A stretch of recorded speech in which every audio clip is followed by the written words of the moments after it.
started with Surat Raya.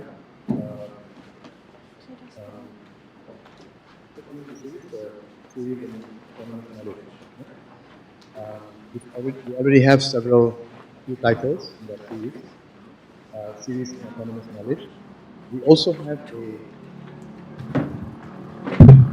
have a Malay language title series called Siri Ilmu Mandiri. In fact, the publisher of this right here, Ustad Rashidi, at the back, who runs a publication outfit called Study Hikmah. So they do the Siri Ilmu Mandiri, which is simply the Malay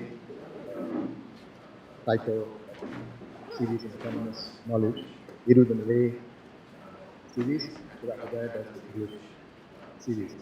So what I wanted to say very briefly is what we mean by autonomous knowledge or Ilmu Mandiri. The idea of autonomous knowledge was proposed by my late father in the since the 1970s. Although the term emerged in the 1970s, but the idea of engaging in autonomous knowledge creation was from the very beginning when he started as a student in the late 1940s, 1950s, when he was a student at the University of Amsterdam. Can you hear me, by the way? Yes. Okay. So let me just give you an idea of what is meant by autonomous knowledge. I'd like to give a few examples from Malaysia, which might seem disconnected. Different examples might seem disconnected from each other, but I think you might see how they come together. In Malaysia, we have what is called a rape myth. There are many religious leaders who say that women get raped because of the way they dress. Women get raped because they don't use hijab, and so on and so forth. This is known as a rape myth. Any average sociology major student knows that rape has nothing to do with how women dress. Rape has nothing to do with whether women are provocatively dressed or simply dressed. It has nothing to do with whether women are beautiful by the standards of society or ugly by the standards of society. Right? But yet you have religious leaders who make these claims, kind of misogynistic, based on a moral bias.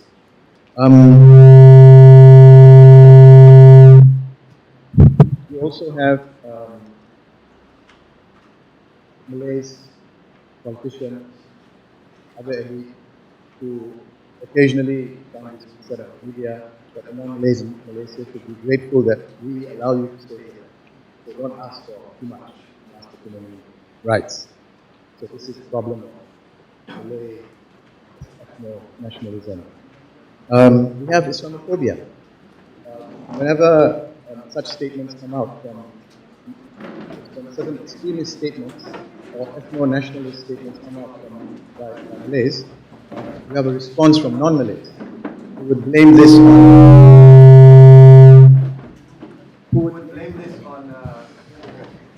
Islam. Right? You look at social media, you see them blaming Islam, not blaming the attitude of certain Malays, but blaming Islam. So that's Islamophobia.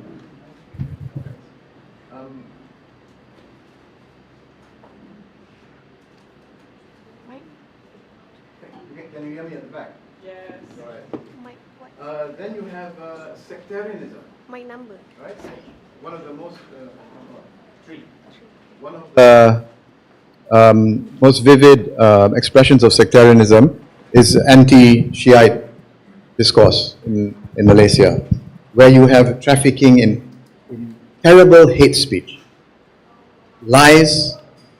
For example, they say that the Shias have their own Quran.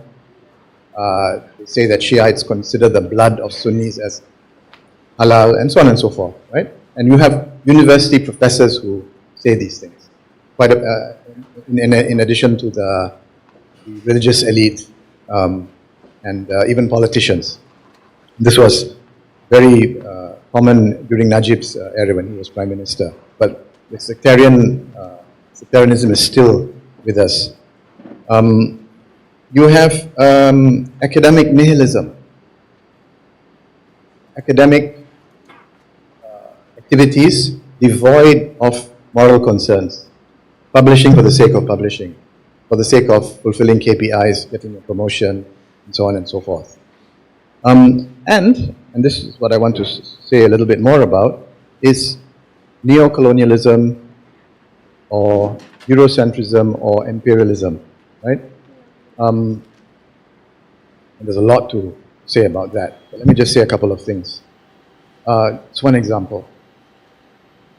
In 2003, the US invaded Iraq. They illegally occupied Iraq, right? This was the time of Bush, President Bush, together with Tony Blair, known as the Butcher of Baghdad, who now sits on the board of peace to reconstruct Gaza. Now, the media does not cover the fact that many chemical weapons were used. Depleted uranium was one of them, used in Iraq. It's a byproduct, it's a metal byproduct of uranium enrichment. And the advantage of ammunition using depleted uranium is that it can pierce armor, can pierce armor. This was used, and it has resulted in birth defects. Until today. Until today, you have babies born, with short limbs or elongated skulls, tumors, all kinds of defects. And depleted uranium is just one of the problems. Other problems as well. This is the legacy of US imperialism. US imperialism is no less barbaric than the Muslim terrorism that they critique. And there is Muslim terrorism. Muslims have done terrible things, right, under the name of Islam, but you have ISIS, you have Al-Qaeda, they did terrible things. I would be very hard-pressed to say that US imperialism is any better. Probably worse because of the means that they have at their disposal, right? Now, an autonomous knowledge approach, therefore, is an approach that is critical of all these dominant or hegemonic orientations. Islamophobia, sectarianism, Malay ethno-nationalism, Hindutva, ethno-religious nationalism. What are the other things I mentioned? Androcentrism, the male bias, which involves also misogyny, academic nihilism, and so on. All these various hegemonic orientations that affect knowledge production. And also neocolonialism, Eurocentrism. So we're critical of all these hegemonic orientations, and we want to show that these hegemonic orientations function to veil reality. For example, in fields like international relations, the sociology of development, study of international development, so on and so forth, in these fields, it has reached the stage, it had reached the level where they ignore the reality of what's happening in the world. This will be the problem of Eurocentrism. They ignore the reality of what is happening in the world to promote the interests of Euro-America. For example, you have heard this expression that now we do not live based order anymore, right? Because of what Trump is doing. They say we're not living in a rules-based order. Actually, we never did. We never did. The US has been involved with the complicity of the Europeans in regime change since decades ago. Whenever a country doesn't play by their rules, the country either gets destabilized, punished, sanctioned, and if all that doesn't work, they try to change regime. They did that recently in Venezuela. They're trying to do this in Iran. They did it in Iraq. They did try to do it in Cuba. And they did it in Iran in the 1950s. This is how US imperialism works. The Europeans started to criticize the US for violating the rules-based order only when they were affected by the US, when Trump started to talk about invading, acquiring Greenland. Right? But the order has always been revolving around the interests of Euro-America. Right? That's why the field of study of imperialism is a very important field which should be central to disciplines like geography, sociology, economics, comparative politics, and so on. But imperialism as a topic is not central. By design, I believe, to veil the real problem. So autonomous knowledge wants to recenter interest in all these basic foundational problems that we have in the world today. If the issue is Eurocentrism, the interests of Euro-America, imperialism is the topic we should be interested in. If the problem is misogyny, then we should be interested in patriarchy, in the critique of the male bias, so on and so forth. In all these disciplines, sociology, political science, economics, geography, and so on.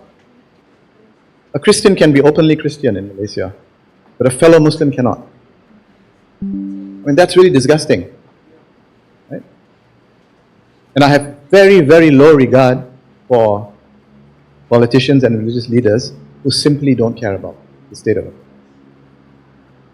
But this is our country. It's a myth that we are an open-minded Muslim country. We are one of the worst when it comes to sectarianism. There are very, very few Muslim countries where, even in Saudi Arabia, you can go around being a Shiite openly. Can't do that in Malaysia. You'll be chased out of a surah. You'll be chased out of a mosque. That's happened. So, having problematic orientation like sectarianism, like androcentrism, the male bias, or ethno-religious nationalism, has consequences not only for the way you do your scholarship, but for what happens in your society. Malay ethno-nationalism is a form of racism. It affects how we read and write the history of Malaysia, where we downplay the role of the non-Malays, but it also has an impact on how we treat non-Malays. Right? So there are real-life consequences. So I guess to conclude, interest in autonomous knowledge is not merely for the sake of creating new knowledge, but for the sake of exposing these problematic orientations, and for the sake of trying to promote orientations that are more just, that result in better interaction, therefore better life for us. My last point is this.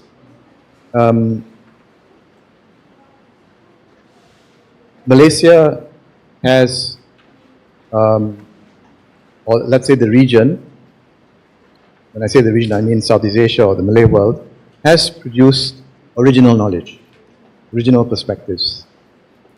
In Indonesia, you have a school of thought called Mazhab. The Indonesians call it Mazhab Bogor. Bogor is a town in West Java.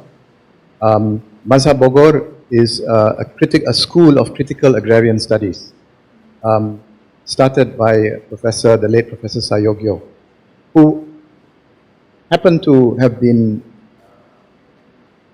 supervised by the same person who was my father's professor, Professor Wim Bertijn, from the University of Amsterdam.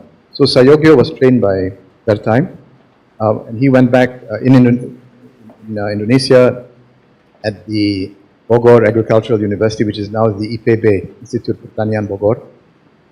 He started this Sayogyo Institute, and eventually School of Thought by the name of Mazhab Bogor came into existence. In the Philippines, you have a number of schools of thought or approaches in the social sciences and humanities. One of them would be associated with Jose Rizal, who also had an influence on my father. And there are a few others in the Philippines. Now, as far as Malaysia is concerned, Singapore, Malaysia, what we have is a school of autonomous knowledge. Idea started by my father, and which influenced his students. Prof. Aisha is here, husband Idris, and we also have Chandra Muzaffar, who did his PhD under my father, Shahruddin Maruf did his PhD under my father. Then, of course, I and my sister, my two sisters, Manira, she's here, and Mastura in Italy, we never did our PhDs under our father. But I think we had, there was still some slight influence. Okay? Yeah, and then you have Azhar Ibrahim, who would be a third generation, I guess, because he was trained by the students of my father, and I think the same goes for Imran. So you have a tradition of knowledge creation, in other words, right? And I think this is very important. Very important that whatever the approach or the tradition is, right? It is something that we should cultivate. I'm not saying everyone must join our tradition. It's good to, one should not simply engage in research and studies in an isolated manner. You should be involved with other individuals who think the same way you think. Create a tradition, create an identity so that you can inspire others. That's the reason. Whatever the tradition you are attracted to. And it's very important to do critique. For example, we don't want people to come to us and praise, keep praising my father and until it becomes like an intellectual cult. We don't want to do that. No? We need to have critique. My father was not perfect, of course, and his work needs to be engaged. Our work needs to be engaged with as well. So I really thank Imran and Fadia for putting this volume together. I spoke to Imran a couple of years ago to the idea of putting a volume together that sort of presents the ideas of Syed Hussein Alatas in a nutshell. I think we would also like to do something like this in Malay and also in Indonesian, because this is the place, this is the region where people speak about autonomous knowledge. In these last few years, there's more discourse about autonomous knowledge in China. They're influenced by what we have been talking about. In fact, Xiamen University in China plans to organize a conference on the occasion of the 50th anniversary of the publishing of the Myth of the Lazy Native in 2027. We had an event last year in the Philippines where we also talked about autonomous knowledge at the Bandung conference, a conference on the spirit of Bandung at the University of the Philippines and at the La Salle University in Manila. We are happy that there's interest in the idea of autonomous knowledge, and we hope it will continue. Thank you very much. Thank you, Prof. This whole idea of mazhab, maybe some people might not be comfortable because they are thinking in terms of mazhab fiqh or mazhab kalam, but maybe we need to just use the word in a broader sense of mazhab ilmu also, right? Yeah. In Malay, we would say sekolah ilmu mandiri. Sekolah ilmu mandiri in Malay, yeah. Yeah, I mean, just to avoid people who might be sentient and say this is a new kind of heresy. Yeah, or maybe Prof, I'm just wondering if the word manhaj also, it's a methodology, it's a way also. But I think the idea of building on knowledge that has been there and strong knowledge, yeah, and the tradition of critique is something that is very important to Sekolah Ilmu Mandiri. It's good to have tradition because we are not claiming to, coming out of nowhere, right? So we are building on knowledge of scholars of the past, and one pathway that has been strongly influenced by the work of Syed Hussein Alatas is what we would call Ilmu Mandiri. And that's very unique because it starts in here, in Southeast Asia itself. We've heard of Western schools of knowledge, schools of thought, the Frankfurt School or the Chicago School. Yeah, so it's something that we need to really claim as part of our tradition in Southeast Asia that has autonomously came out with this kind of tradition. And also this tradition also is quite strong at the Department of Malay Studies where Prof. Hussein Alatas was the founding head of department. That's why you find scholars like Prof. Noraisha here, Cik Idris, Dr. Azhar Ibrahim, and many others. Yeah? So that is a legacy, a tradition that is worth deepening, broadening, and continuing. So in that spirit also, this book tries to capture many of the ideas of Syed Hussein Alatas, but not just to keep on repeating, but also to expand it and deepen it.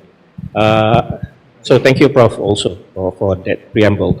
I want to now invite a young scholar, Nurul Fadia Johari, who is also a PhD researcher, soon PhD researcher.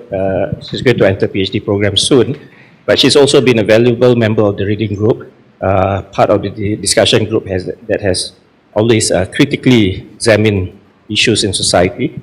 And she's the co-editor of the book together with me, and I'm very thankful for Fadia's involvement also in this. So I will now invite her to share some words about the process of the book as well as some of her thoughts on this Sekolah Ilmu Mandiri. Fadia.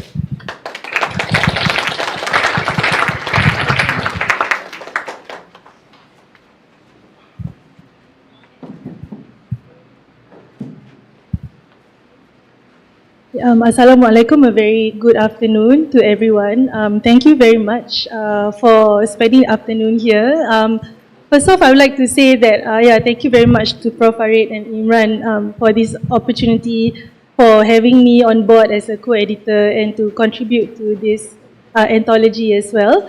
I wanted to follow up with whatever Prof. Farid and Imran had been saying about the importance of tradition, creating a legacy, but not creating a cult intellectually, because that's not what we're about. And I would consider myself to be like maybe the 5th generation, maybe Imran is the 4th. I'm a millennial, so I'm the millennial generation of young people who are into very much studying the works of Prof. Syed Hussein Alatas as well as continuing the legacy. I myself was a major in the Malay Studies department. I did my bachelor's as well as my master's, and Prof. Farid was my supervisor for both my BA and MA. Yeah, and actually when Prof. Farid spoke about the problem of anti-Shiism and extremism, religious extremism in this sense, that was actually my research topic at my master's level. So that was about 10 years ago. So I looked at the problem of not just anti-Shia sentiments in Singapore and Malaysia, but I was also looking at anti-liberal Islam sentiments. So basically, I think the work that I've always been inspired by and why I wanted to continue studying in the department was because I was very much inspired by this spirit of critical and autonomous inquiry. It's really not about being partisan to one particular thinker, even though we may be inspired by them, but it's more about being inspired by the spirit of the work itself. So it's about the kind of critical approach, the sort of very honest, sort of thinking, and that's what we've always had in our classes as well as in our discussions. And I always say that, a lot of our best discussions and conversations happen outside of class. So when we lepak at mama or when we visit our profs at home, at their homes, that's honestly where the best learning happens. So when I was in my master's with Prof. Farid, I was, constantly like visiting him at home and had all these really interesting discussions, including about like art and music. And I learned that Prof. Farid really likes Jamal Abdillah. So we had a really nice, we had a really nice conversation about music and art as well. So as a younger, like a student and a young emerging scholar myself, I really believe that that sort of spirit of inquiry also requires a lot of risk-taking. You have to be quite aware that this type of work may not always be comfortable to certain people. So for example, even when I was previously working in NUS as a full-time research associate, I would try to critically unpack certain dominant narratives, for example, related to poverty. So in the paper that I wrote, I'm just sharing a bit about my personal work previously. I wrote about how the discussion about sleep deprivation, right, is often treated as a medical and a like psychological, biological type of problem, saying that, oh, this is just a behavioral choice, people need to just learn to manage, their sleeping patterns better, try to sleep earlier, use less of their smartphones at night, and so on. But what they fail to see is that certain groups of people are more likely to be overworked and therefore having less time for rest. So I started talking about time poverty and so on, and to look at it as a structural issue rather than purely a behavioral or psychological one. And so this type of problem where we see, right, in the way problems are diagnosed is something that I've consistently been trained to do, to not just take an issue, like a social issue or a political issue at face value, but to think deeper about what are the narratives that's being promoted, and how do we sort of, before we just sort of regurgitate the same ideas, we have to question, is this true? Who is benefiting from a certain way of understanding poverty, for example? Who is benefiting from a certain kind of prejudice towards minorities, right? For example, the Shias and so on. So I think that's always been the method. So I think when we talk about autonomous knowledge, for example, here looking at Syed Hussein Alatas' work, it's really not just about applying theory just like that, and then talking about how that theory fits into reality. Actually, to me, it's more about the methodology and approach towards research and critical inquiry. Yeah. So in this body of work that we have now, I would say that actually what stood out for me when I was reading, all the different chapters is that the running theme reflects the intersecting issues of the captive mind as well as academic or intellectual dependency. So it means that across whatever social issues we may be discussing, that is the underlying issue. That means we are still very much captive to certain dominant narratives that may not always be true or accurate about the issues that we're trying to address in our own local or regional context. Yeah, so for example, in my current interest, and it's something I wrote in my chapter as well, is that I looked at how even in this sort of euphoria and excitement about decolonizing knowledge and culture, there's still a lot of emphasis on the perspectives and experiences of people living in the global north, i.e. diasporic communities or refugee communities and so on who live in the global north. So a lot of the narratives when we talk about anti-racism, cultural reclamation, heritage reclamation in our local context tends to be very captive to such. So are we truly decolonizing? And so to me, when we talk about decolonizing knowledge, I think the approach that, the Alatas sort of approach of autonomous knowledge feels a lot more accurate to me, as well as is just because it's very much sensitive and grounded to the lived realities in our own context. So, and so I do believe that, yeah, it goes beyond, when we look at the articles in the book, it really goes beyond introducing new theories or new data. It's really beyond that. It's really about thinking about the process itself. Like how would Syed Hussein Alatas have approached these contemporary issues that we have today, and how can we even do it differently from him? It's really not about creating an intellectual cult where we are really just borrowing from him and then imposing top-down, right? We are thinking about how can we go beyond whatever that's already been written during Syed Hussein Alatas' time. Yeah, and I'm saying this now because I'm a millennial, so, the concerns that we have may be different from the concerns of Prof. Syed Hussein when he was, at our age. Yeah.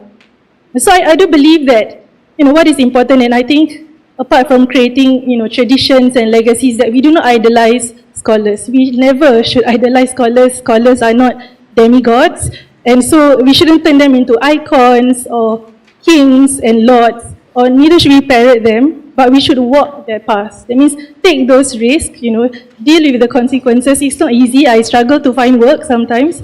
I think it's something to do with the stuff that I've written. And also really just, learning to deal with real world issues, and something that like my friends and I discuss a lot is how we shouldn't hide behind theory and abstraction just so that, we can be secure academically but not actually deal with real world issues. Yeah. So I do believe that, the spirit of autonomous knowledge is about the tradition and methodology of critics. It's really not just about the application of theories that's been developed many years ago. So, and I think with that, I think Gerak Budaya will be flashing a montage before we go on for the panel discussion. So thank you very much, Prof, once again. Yeah, and thank you everyone for coming.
Autonomous knowledge, or ilmu mandiri, as it is known in Bahasa, has entered both academic and non-academic discourse in Southeast Asia.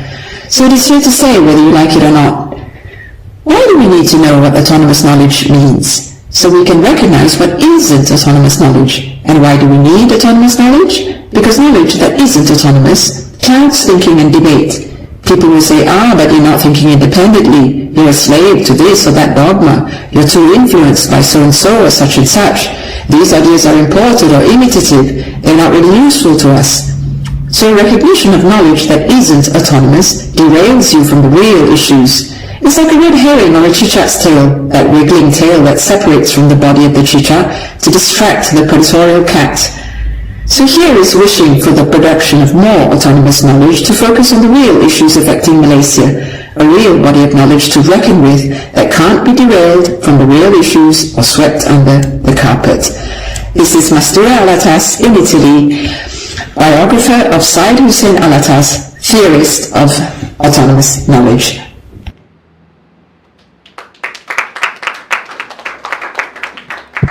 All right. Can I invite the panelists on stage? Prof. Syed Alatas, Prof. Munira, Diana, and also Fadia.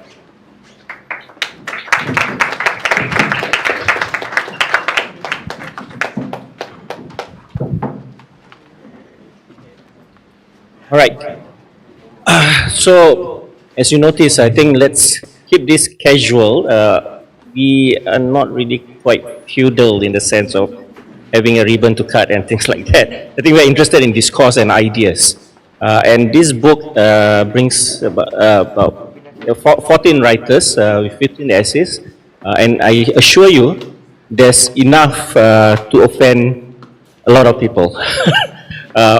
If you are interested in religion, there's a chapter on religion. You're interested in heritage, you're interested in ideology, you're interested in critique of feudalism, there is always something here to offend someone. In the sense that if you are hoping to expand your knowledge and also to go beyond what we are comfortable of thinking. And that also shows the breadth and scope of the scholarship of Syed Hussein Alatas that touches on a lot of issues and topics and fields of inquiry and knowledge. So I will urge you to get a copy. So this is a pitch sale for Gerak Budaya. But before that also, we want to engage in the discussion with the writers here on stage. You've heard a bit from Fadia about her chapter, which touched on critique of some of the approaches in heritage and cultural studies. And we have also with us, of course, we know Prof. Syed Farid Alatas, who doesn't need any introduction, right? I forgot to introduce you properly, Prof, but I think everyone knows you. Maybe I will leave it to the other two panelists to say a bit about themselves. But of course, Prof. Munira also is a well-known academic also. Recently, you have a book published also by Gerak Budaya on higher education in Ivory Tower, right? So her chapter, which she will say a little bit later, is very interesting because she also introduced a word that is very useful in thinking in terms of how knowledge has panned out in some higher education institutes, which, are we allowed to say the word? Yes, it's called bodekism. Yeah, I'll leave it to her to explain later. So Prof. Munira, of course, is a retired academic, but I think as an academic, you don't really retire. You keep on writing and producing knowledge and engaging in public discussions. Beside her is millennial scholar, same age, almost the same. We have Nordiana. She is currently a PhD student at the Department of Malay Studies, and she works on library information science. And Diana also has been contributing a lot in terms of discussions on knowledge production. And being a librarian also, I think her chapter is also something that builds upon what the last manuscript of Prof. Syed Hussein Alatas on the library and the development of civilization. So we will hear a little bit about that also. But for now, maybe I would like to invite Prof. Munira to say a few words, please, Prof.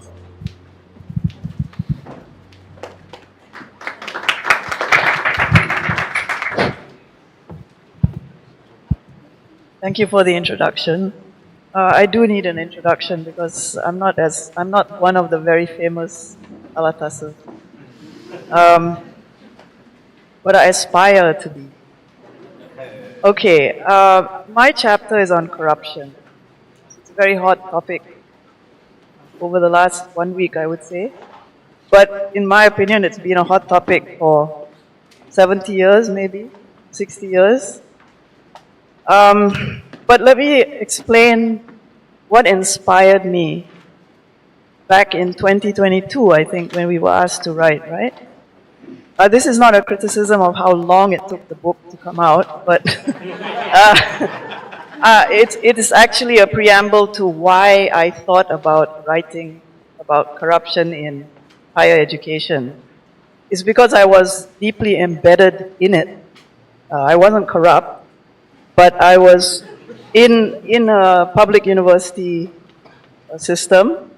I had been teaching there, and I was towards the tail end of my service in a public university in Malaysia. And I was fed up. So what better way than to show my fed upness in the book, in the chapter of this volume.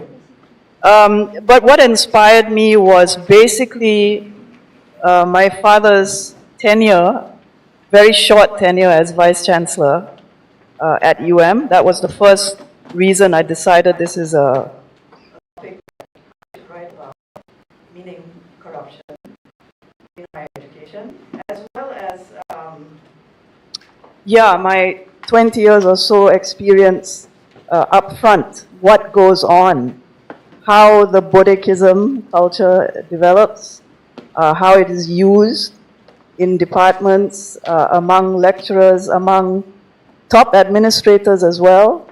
The culture of cronyism and patronage in the university is very much alive. These are several problems that I've come up against directly. So I have experience with it, dealing with it, and speaking out against it, as well as being put in cold storage because of my expressions of disagreement. But most importantly, it's the academic dishonesty that I'm I was very much exposed to it and was not accepting of it. But at the same time, you are penalized for speaking out against it. The same way why my father's vice chancellorship lasted 1 instead of 3 years. So I'm not saying that, the treatment he got is similar to what I faced for 20 years. what I'm drawing a parallel to is the fact that things haven't changed for a very long time, despite the fact that we climb up the ranking ladder, we are supposedly improving in terms of university quality. We seem to be patting ourselves on the back as far as the 5 research universities go. But then just last year, one of these research universities was caught in a big corruption scandal where the vice-chancellor had to resign. So, and that case is not settled and not solved yet. The point is there is rampant corruption within the higher education sector, in the public university system. Nobody is talking about it because I think in the mindset, predominantly in this society, I would say there are exceptions since 2018 and 1MDB with the uncovering of that. But the predominant perception about corruption is that it is a low to mid-level problem that affects ordinary Malaysians, not the ruling class, not the government level, not top civil servants, and definitely not vice-chancellors. But the irony is, charges of corruption were brought against my father as part of the way to get rid of him because of his unpopular policies of promotion that he did while he was vice-chancellor. And that ties in with this ongoing problem that we have about not promoting based on meritocracy, but instead promoting based on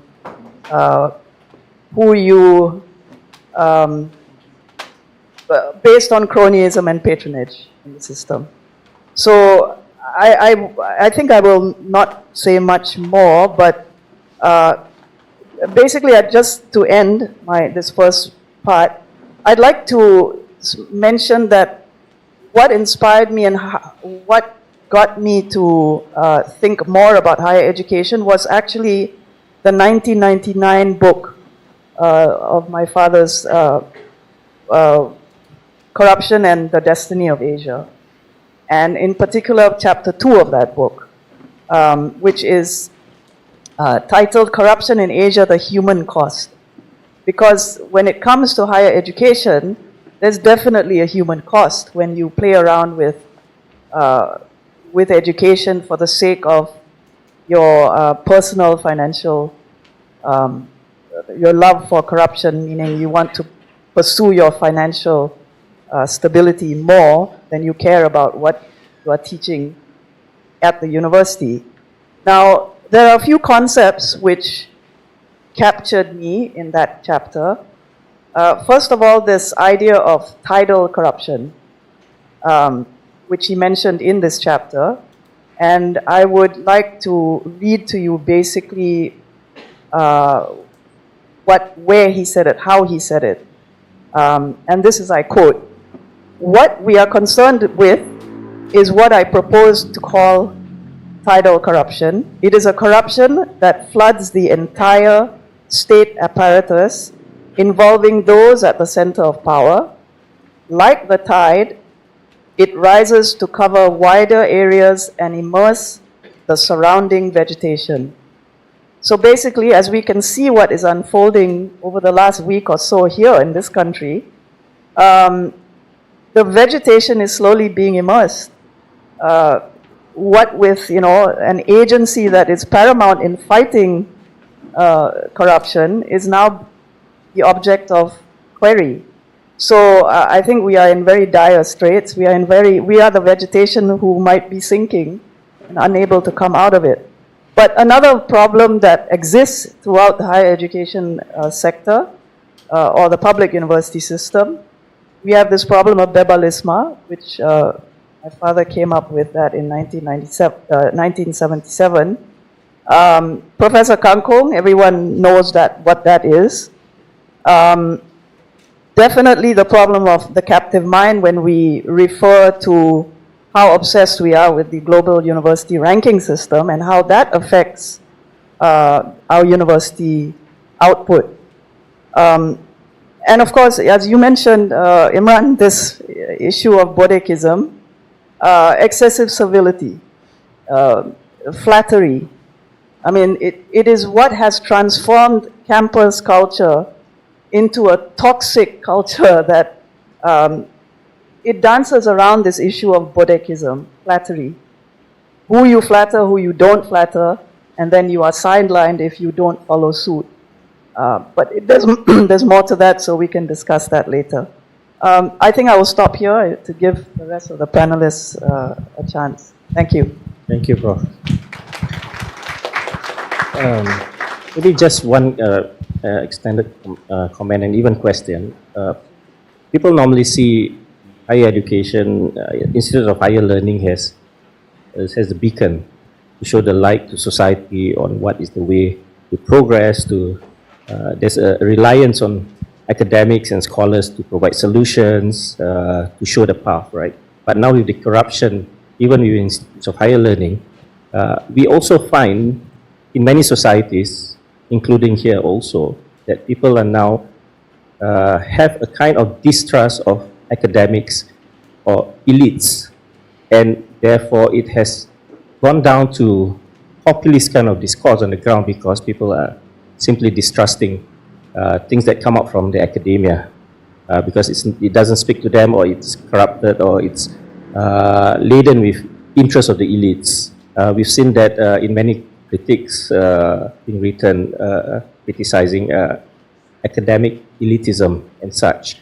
But what we find in society also, with kind of populist discourse where a lot of pseudoscience, a lot of pseudo-history are flooding the markets now. People who are not trained in history even can comment and write books of history that influence a lot of people, and there's a distrust of information that comes from academic research as such. So really it's a whole, I can use the word shit show that is happening in society. So how do we even get out of this rut? If you can maybe say a few words about that. Well, first of all, we have leadership in the universities are also a shit show. You know, we have vice chancellors who are handpicked not because they know how to run a university, but basically because they know how to bring in the money. So the corporatization of the university is one of the problems. But on the other hand, when you speak about the distrust that the public has of us, I mean, basically we are now all lumped as Professor Kangkong, thanks to our father. Now even we are considered Professor Kangkong when we open our mouth.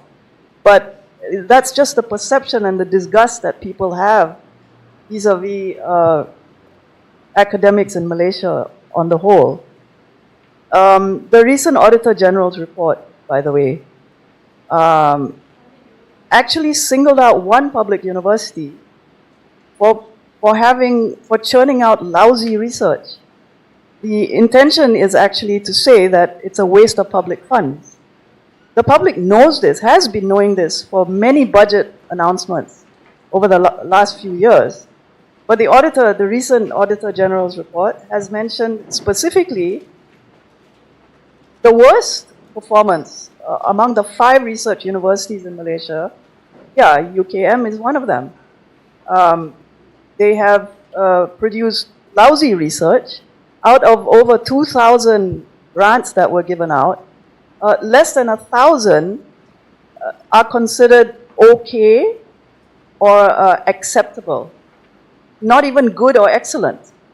The rest are shit shows. The problem is, how do we correct it? We don't have a leadership in government because we are public universities. We have the Ministry of Higher Education who is responsible for a lot of the quality. The minister picks the vice chancellor as well. I suppose we need the correct vice chancellors, but so we're not getting them. We have vice chancellors who are playing the same game of increasing publications, but not wanting to vet the quality of the publication. Because there's no fundamental research as to how not to be obsessed with the global university ranking system, find an alternative, take what's good about the current system, and maybe add on to certain aspects of our own capability. Why do we have to insist? MQA is another body that doesn't do research. Why do we have to insist that academics publish 3 articles a year? Reduce it to 1 maybe. Because the more articles that are coming out, 3 per year, maybe 5, maybe 10 per person, per academic, the quality goes down. So there is no discussion, there's no public discussion about this to figure out how to amend the system. I don't say abandon participating in the rankings, but it's a discussion that has yet to be done in public, openly. So I'm relating this specifically to the ranking problem, but a lot of it has to do with that. The anxiety that academics face on a daily, on a semester basis, because they are underperforming, has to do with the insistence of quantifying your output. So I would just say we need a discussion, but that's not forthcoming. I mean, people like me are discussing it, but it's useless. I'm not in the system. You. Maybe Farid also. Yeah. I mean, you've been talking about the problem with ranking system in university also. And some of the academics I know, they've been complaining, for example, having to publish in tier 1 journals, right?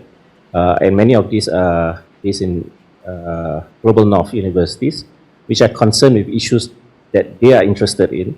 So if you were to write something on, let's say, poverty of the Malays in Singapore, for example, it's very difficult to get published in those kind of top-tier journals because simply their imagination of issues doesn't cross into here.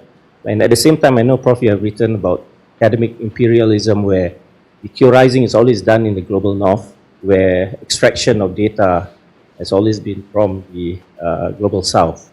So that creates a dependency culture also, where a lot of young scholars are basically mining data to be theorized in Western universities, which then their theories, which could be Eurocentric, is then holding captive the minds of scholars in our part of the world. So I hope you can say a bit more about that also, Prof.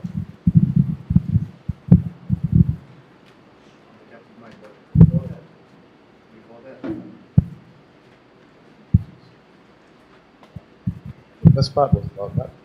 The ranking system, which is tied to the whole production of knowledge. Yeah. Okay.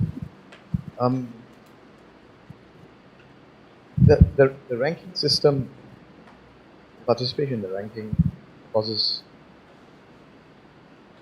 different problems in Malaysia than it does in other places. Since I have experience, Sorry, Prof, your microphone. I have experience in Singapore and Malaysia, some experience in Malaysia, not so much. Now, Singapore is very serious about ranking, and we are required to publish in one top-tier journals, and people do it. What is sacrificed is the academic culture. The academic culture where you spend time thinking about ideas, you spend time discussing with colleagues. When I first joined NUS in the 1990s, the early 90s, before ranking became the norm, I remember we would be sitting for hours in the canteen chatting about academic stuff. Yes. That is almost completely gone now. Nobody spends time talking to each other. This is literally the case. People don't have the time to sit, talk, discuss, because you're constantly thinking about your next article or your book, because your life depends on it. Your life literally depends on it, because if within 6 to 8 or 9 years you don't fulfill the KPIs, you're out. You have to leave the university, look for another job. It's not simply that you don't get promoted. you have to leave. So it's what they call publish or perish. Yeah? So the academic culture is affected. But the difference, and the same thing happens here in Malaysia, but there's one big difference.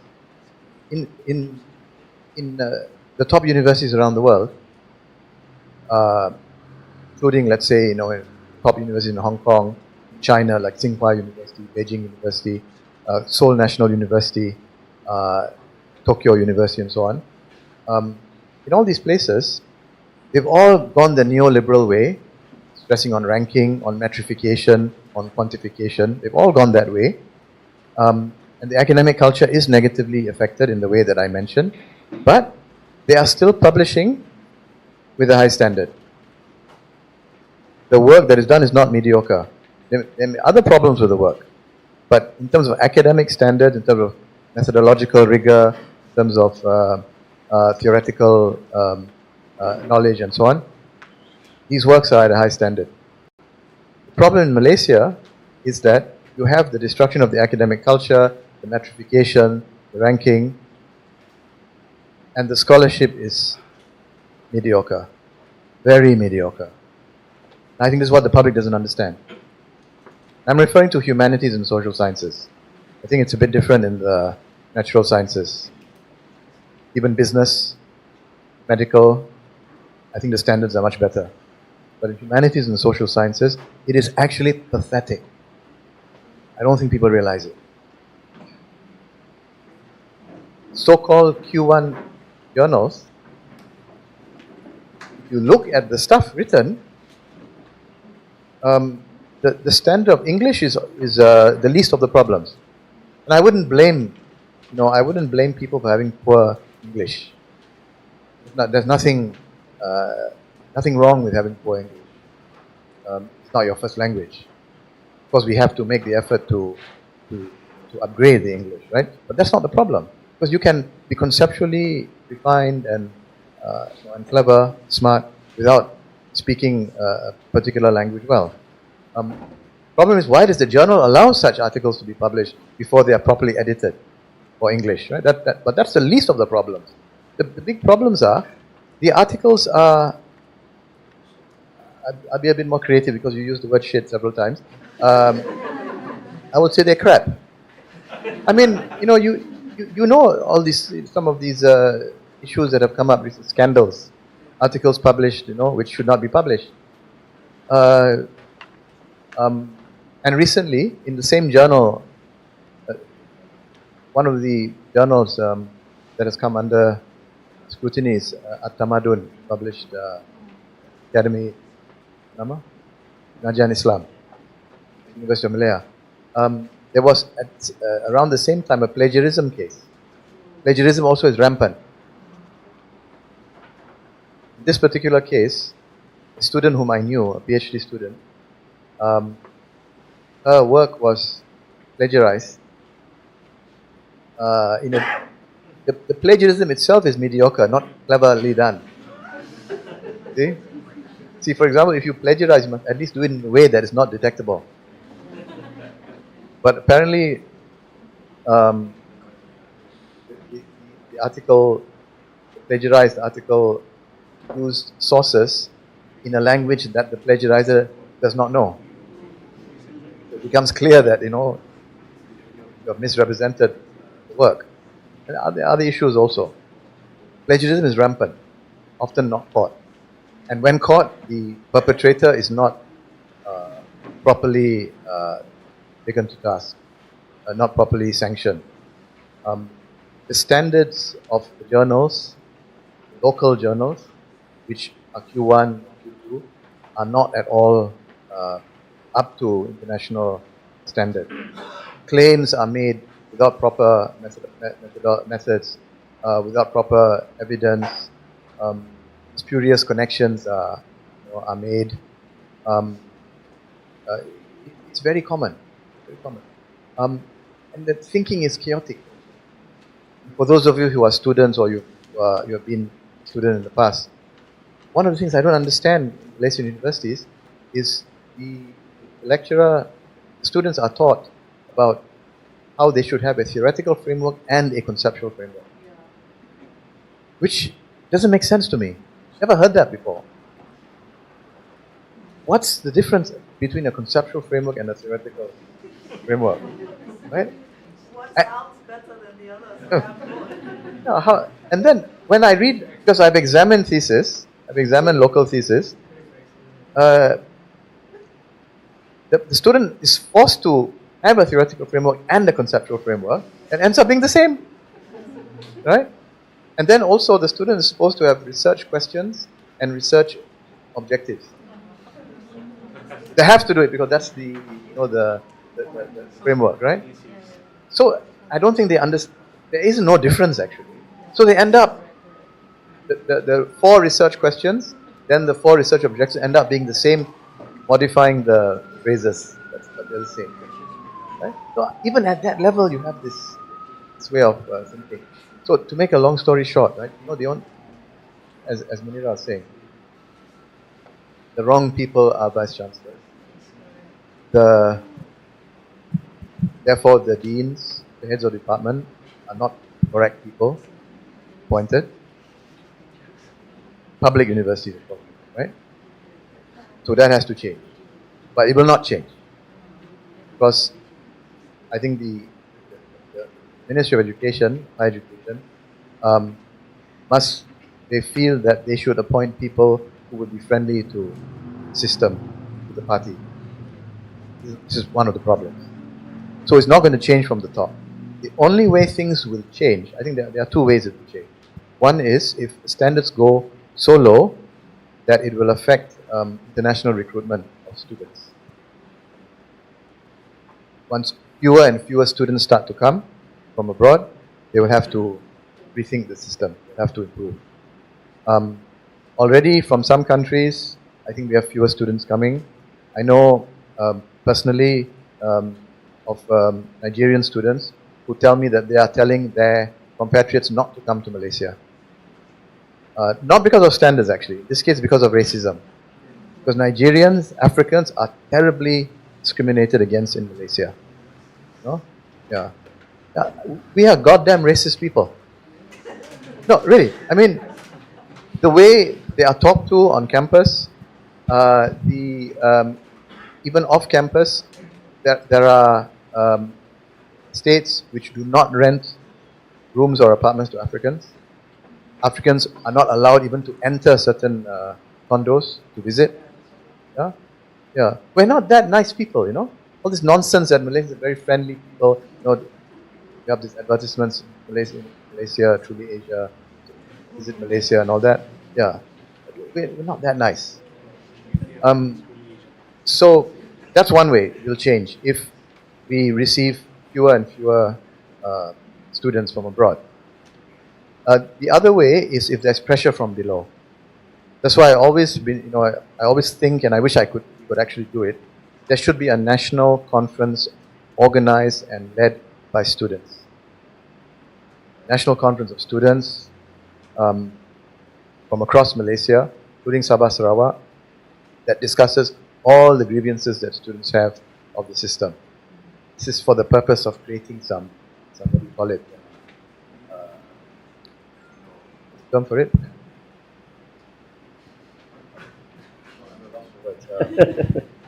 To agitate. Yeah. Some agitation, right?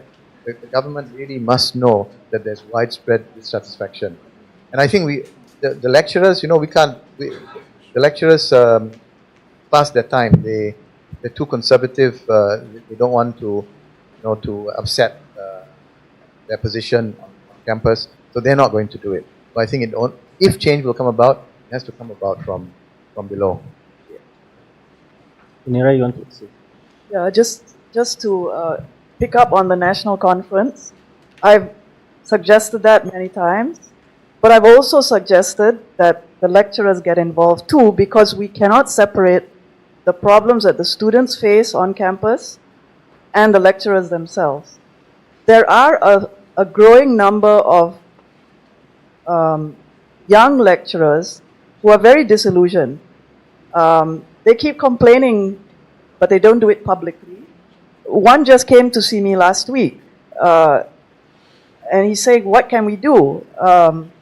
there is this commentator, commentator in the board of at UKM, Tajuddin Rusty.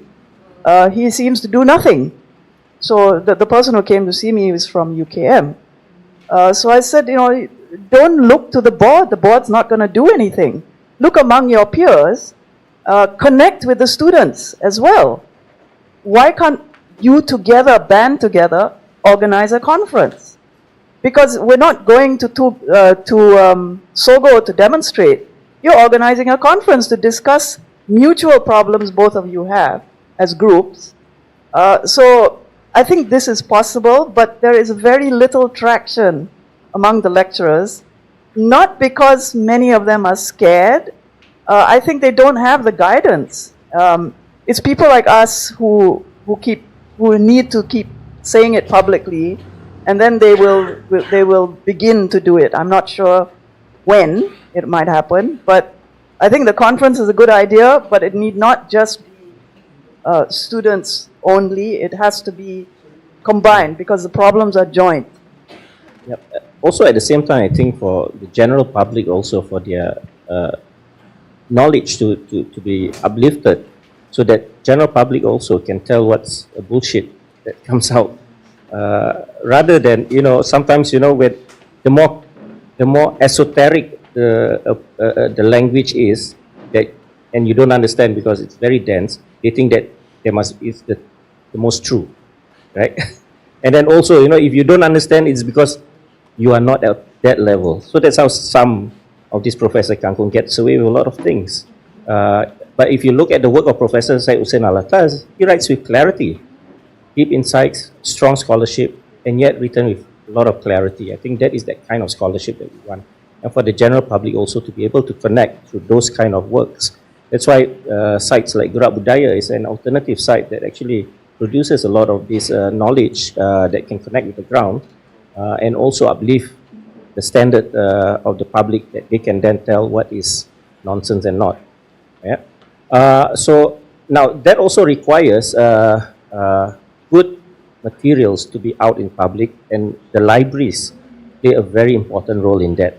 So now we want to shift to another of our author, Diana, to say how the work of Professor Syed Hussein Alatas has also informed her in her work in the library information sciences, and what exactly is needed to actually reform the whole, I will say the whole library system. One person can't do it, but at least some of the critical discourses that is needed in terms of library materials. Diana? Hello. All right. Hi everyone. Okay, my name is Diana. So I was trained in Malay Studies. My supervisor was Prof. Aisha. And then now I'm being supervised by Dr. Azhar Ibrahim, also from the School of Autonomous Knowledge. And I'm also separately trained in Library and Information Science. I did my master's at NTU on this. And then when I was doing my thesis, it came from a place of laziness.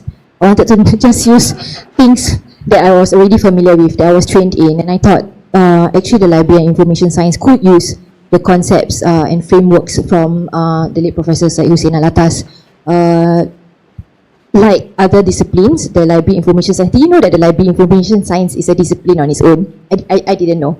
Okay, so when I became a librarian and I found out about this, the kind of classes and curriculum that they had was, okay, how to catalog. These are master's level, postgrad, master's and PhD, like what to do with cataloging, retrieval systems, how to create applications in information systems. There were 1 or 2 modules on theories and critiques in library information science, and it's not a compulsory module.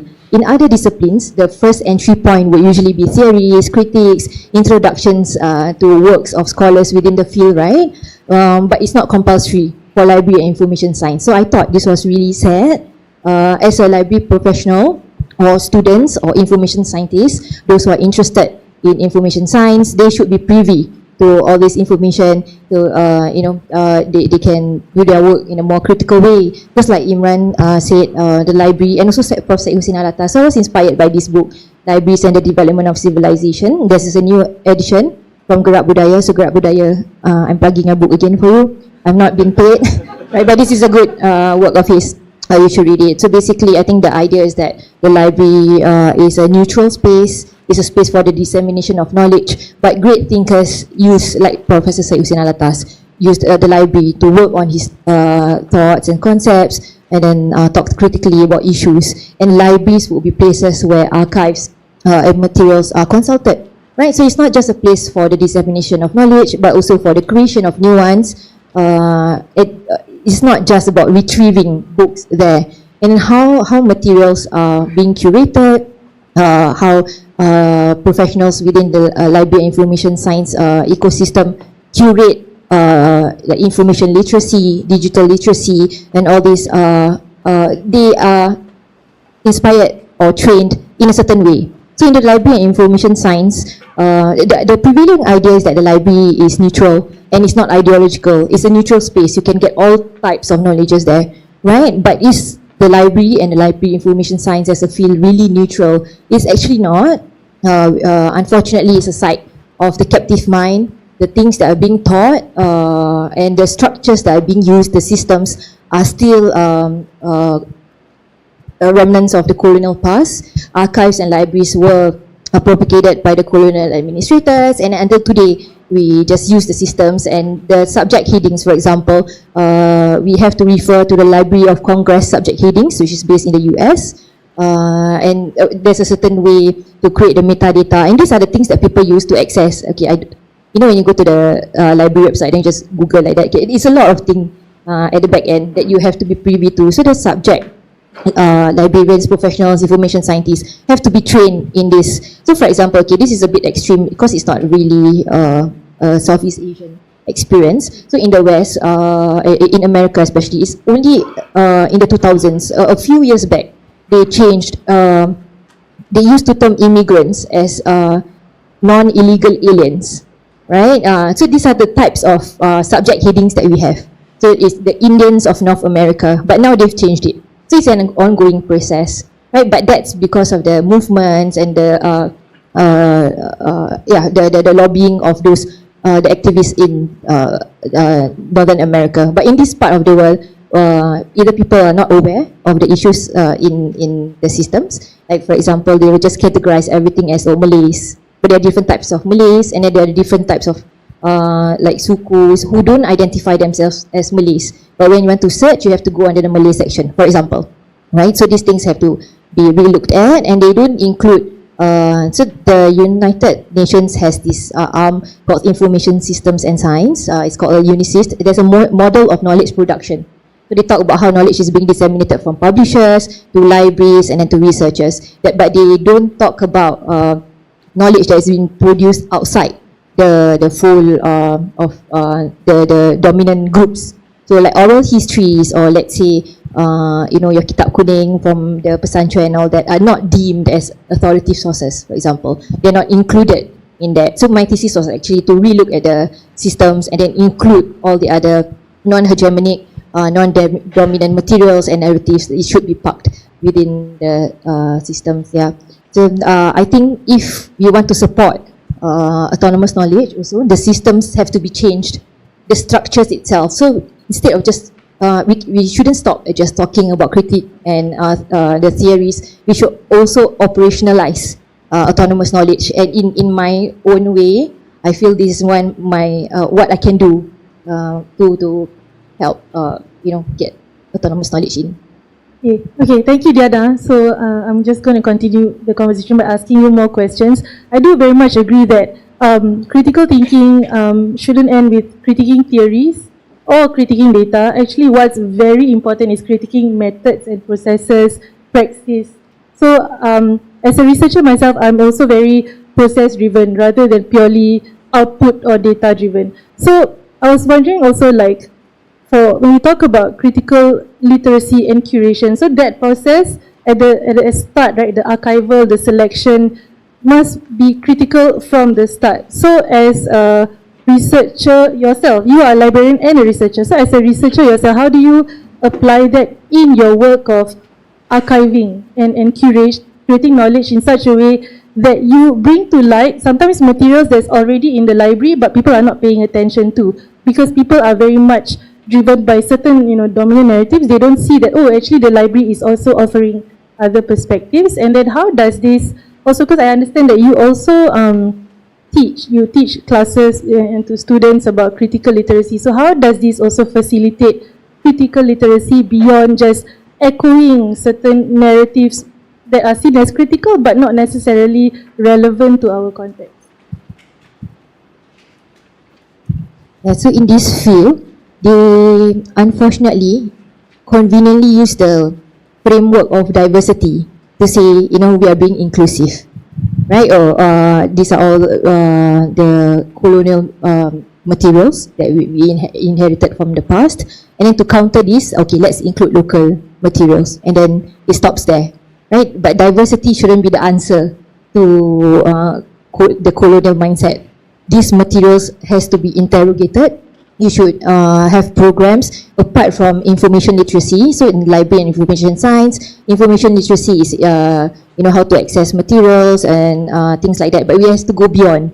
We have to talk about the history of how these materials were accumulated, in which context it was produced. So this is a byproduct of our Malay Studies training. So everything has to be critical from the start. So when we acquire resources also, in the library world and the archival world, unfortunately, okay, let's say the historical institutions, basically the colonial empires, like the Netherlands, so the British Library has a lot of materials, right? They took materials from here and parked it there. And KITLV also, until today, it's still like that. There are a lot of materials in their archives that have not been looked at. So we need to have more researchers and scholars and students to look for these materials, use them, because they're not going to digitize everything. Unfortunately, you know, we live in a capitalist world. Funds are limited, so they cannot capitalize everything. They cannot digitize everything. And unfortunately, another thing that they do is they're not going to release everything back. But at the very least, they're okay with digital repatriation. Right, so a lot of universities or libraries in Indonesia, they are working with KITLV, with the British Library, to digitize things and bring it back. Yeah, so at least we get access to this information. Yeah, it shouldn't be just you know, we include and then that's enough. We have to critically examine the context in which this knowledge was produced, and that does not mean that the local knowledge is better. Also, it might be produced in a context again. So we have repositories. Like oral traditions that are collected in different academic libraries, but the people who represent that society, for example, they might be just the men. They don't talk about their women. So even though it's local knowledge, sometimes they use indigenous knowledge, it's not enough, right? They are representing a certain ideology. They come with their own baggages, what they are trained in, the context in which they were taught. So all these things have to be taught as part of literacy. It's not just accessing and using these materials. It has to be an active pedagogy to unpack all these things. Yeah, it has to begin from the start. Yeah. All right, so we want to shift gear a bit. The thread that I'm hearing has been this whole idea of hegemonic knowledge, and also how captive mind has become a real problem and it has consequences to society. So that seems to be a common thread, and that's where the work of Professor Syed Hussein Alatas kinds of, you know, inspire this kind of critical discourse, even though it's within different fields of critique of higher education or even in library information sciences. And also one of the chapter here is using the concept of captive mind also to analyze and critique knowledge on religion or religious discourse or Islamization of science, and that's a chapter by Professor Noraisha here, my former teacher, still my teacher here. And I want to now go to the audience to ask questions, but before that I want to pass the mic to Prof. Noraisha to say a bit about her chapter, which actually is titled, a very long title, it's the longest title in the book, The Other Captive Mind, Discourse on Islamization of Science Among the Malays and its Implications on the Development of Autonomous Science. And if you read this particular chapter, I would suggest you take a look at the footnotes because it's very revealing. So, Prof. Aisha, you want to say a bit about your chapter? Thank you, Imran. Imran has a way of as a way of not leaving people out. And I happen to be one of them here. So yeah, okay. So I'm Noraisha. I'm an associate professor with the Department of Malay Studies at NUS. So firstly, I'd like to thank both the editors, Imran and Fadila, and also, of course, Kirab Daya, for putting together the book launch. Prof, can you speak to the mic? Yes. Thanks. So I maybe just a little bit of a brief background. I came into contact with Prof. Alatas, I think when I was doing my master's. As an undergraduate, I used to attend his lectures, but I wasn't from the social science. And then after that, I spoke to him about the possibility of doing a master's program in the Department of Malay Studies. And I think he was definitely very different from all the other heads of departments at that time in the social science, the Faculty of Arts and Social Science, because I think the Department of Malay Studies was the only department that was really and truly multidisciplinary. And they were taking people from different, Prof was admitting people from different disciplines to study the Malays. And this was my opportunity. I was from a different field, and then I joined, and he was very welcoming, and I really am thankful and grateful for that opportunity. So that was when I was really introduced into social sciences. And it was, to me, when I started to read about autonomous knowledge and all that, I began to become very aware of what it meant. Because basically, to me, it was really a departure from how the colonial studies had taken off as far as the Malay studies were concerned. So basically, Malay studies was essentially, it developed in the context of colonialism, and it was really a project to enlighten bureaucrats, administrators, etc., about the Malays. So of course, the agenda, the research problems, the methodology, etc., was very different from before, until Prof. Alatas took over in 1967 and really radically departed from that kind of an approach to studying Malay studies, which was essentially very much focused on the study of language, linguistics, and Malay literature.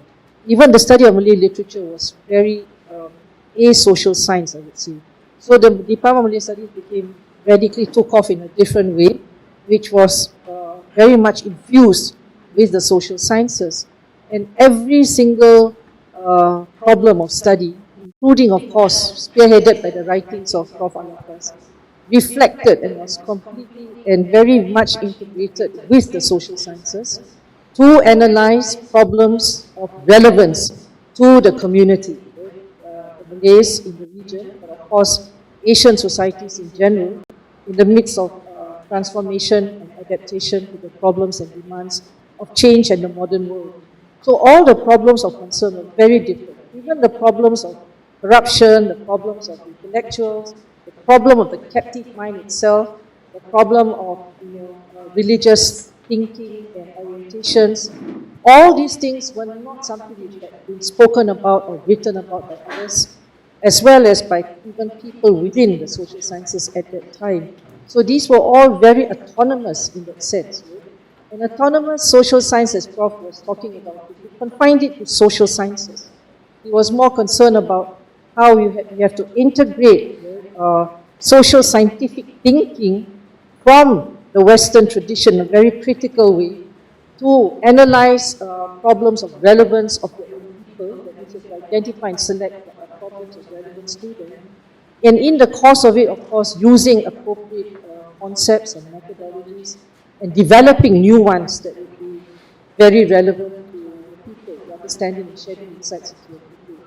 So in that context, I would say that later on, of course, with Prof. Farid and all the other students of Prof, you can see that autonomous social science is no longer confined just to social science. Prof. Farid is talking about autonomous school, right, of social science, or of science, and autonomous knowledge, like it's gone beyond just autonomous social science now. But I think generally it's inevitable, right? People understand and appropriate what the teacher said in ways that they deem relevant to their time and place and to their problems at hand. So to me, it's an inevitable process that autonomous social science, the whole project has now expanded to autonomous school knowledge. I would also prefer autonomous tradition, because I think there is quite a discernible tradition in terms of studying people from the time when Prof. Alatas started the discourse. So in this book, I contributed this chapter. It's about culturalism. It's about, because a part of autonomous knowledge is also about, it's a double critique.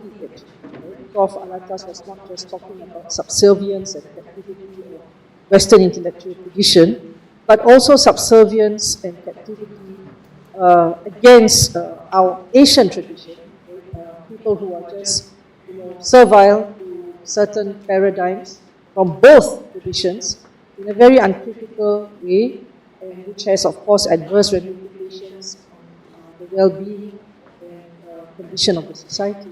So in this particular chapter, I was just looking at the part about captivity.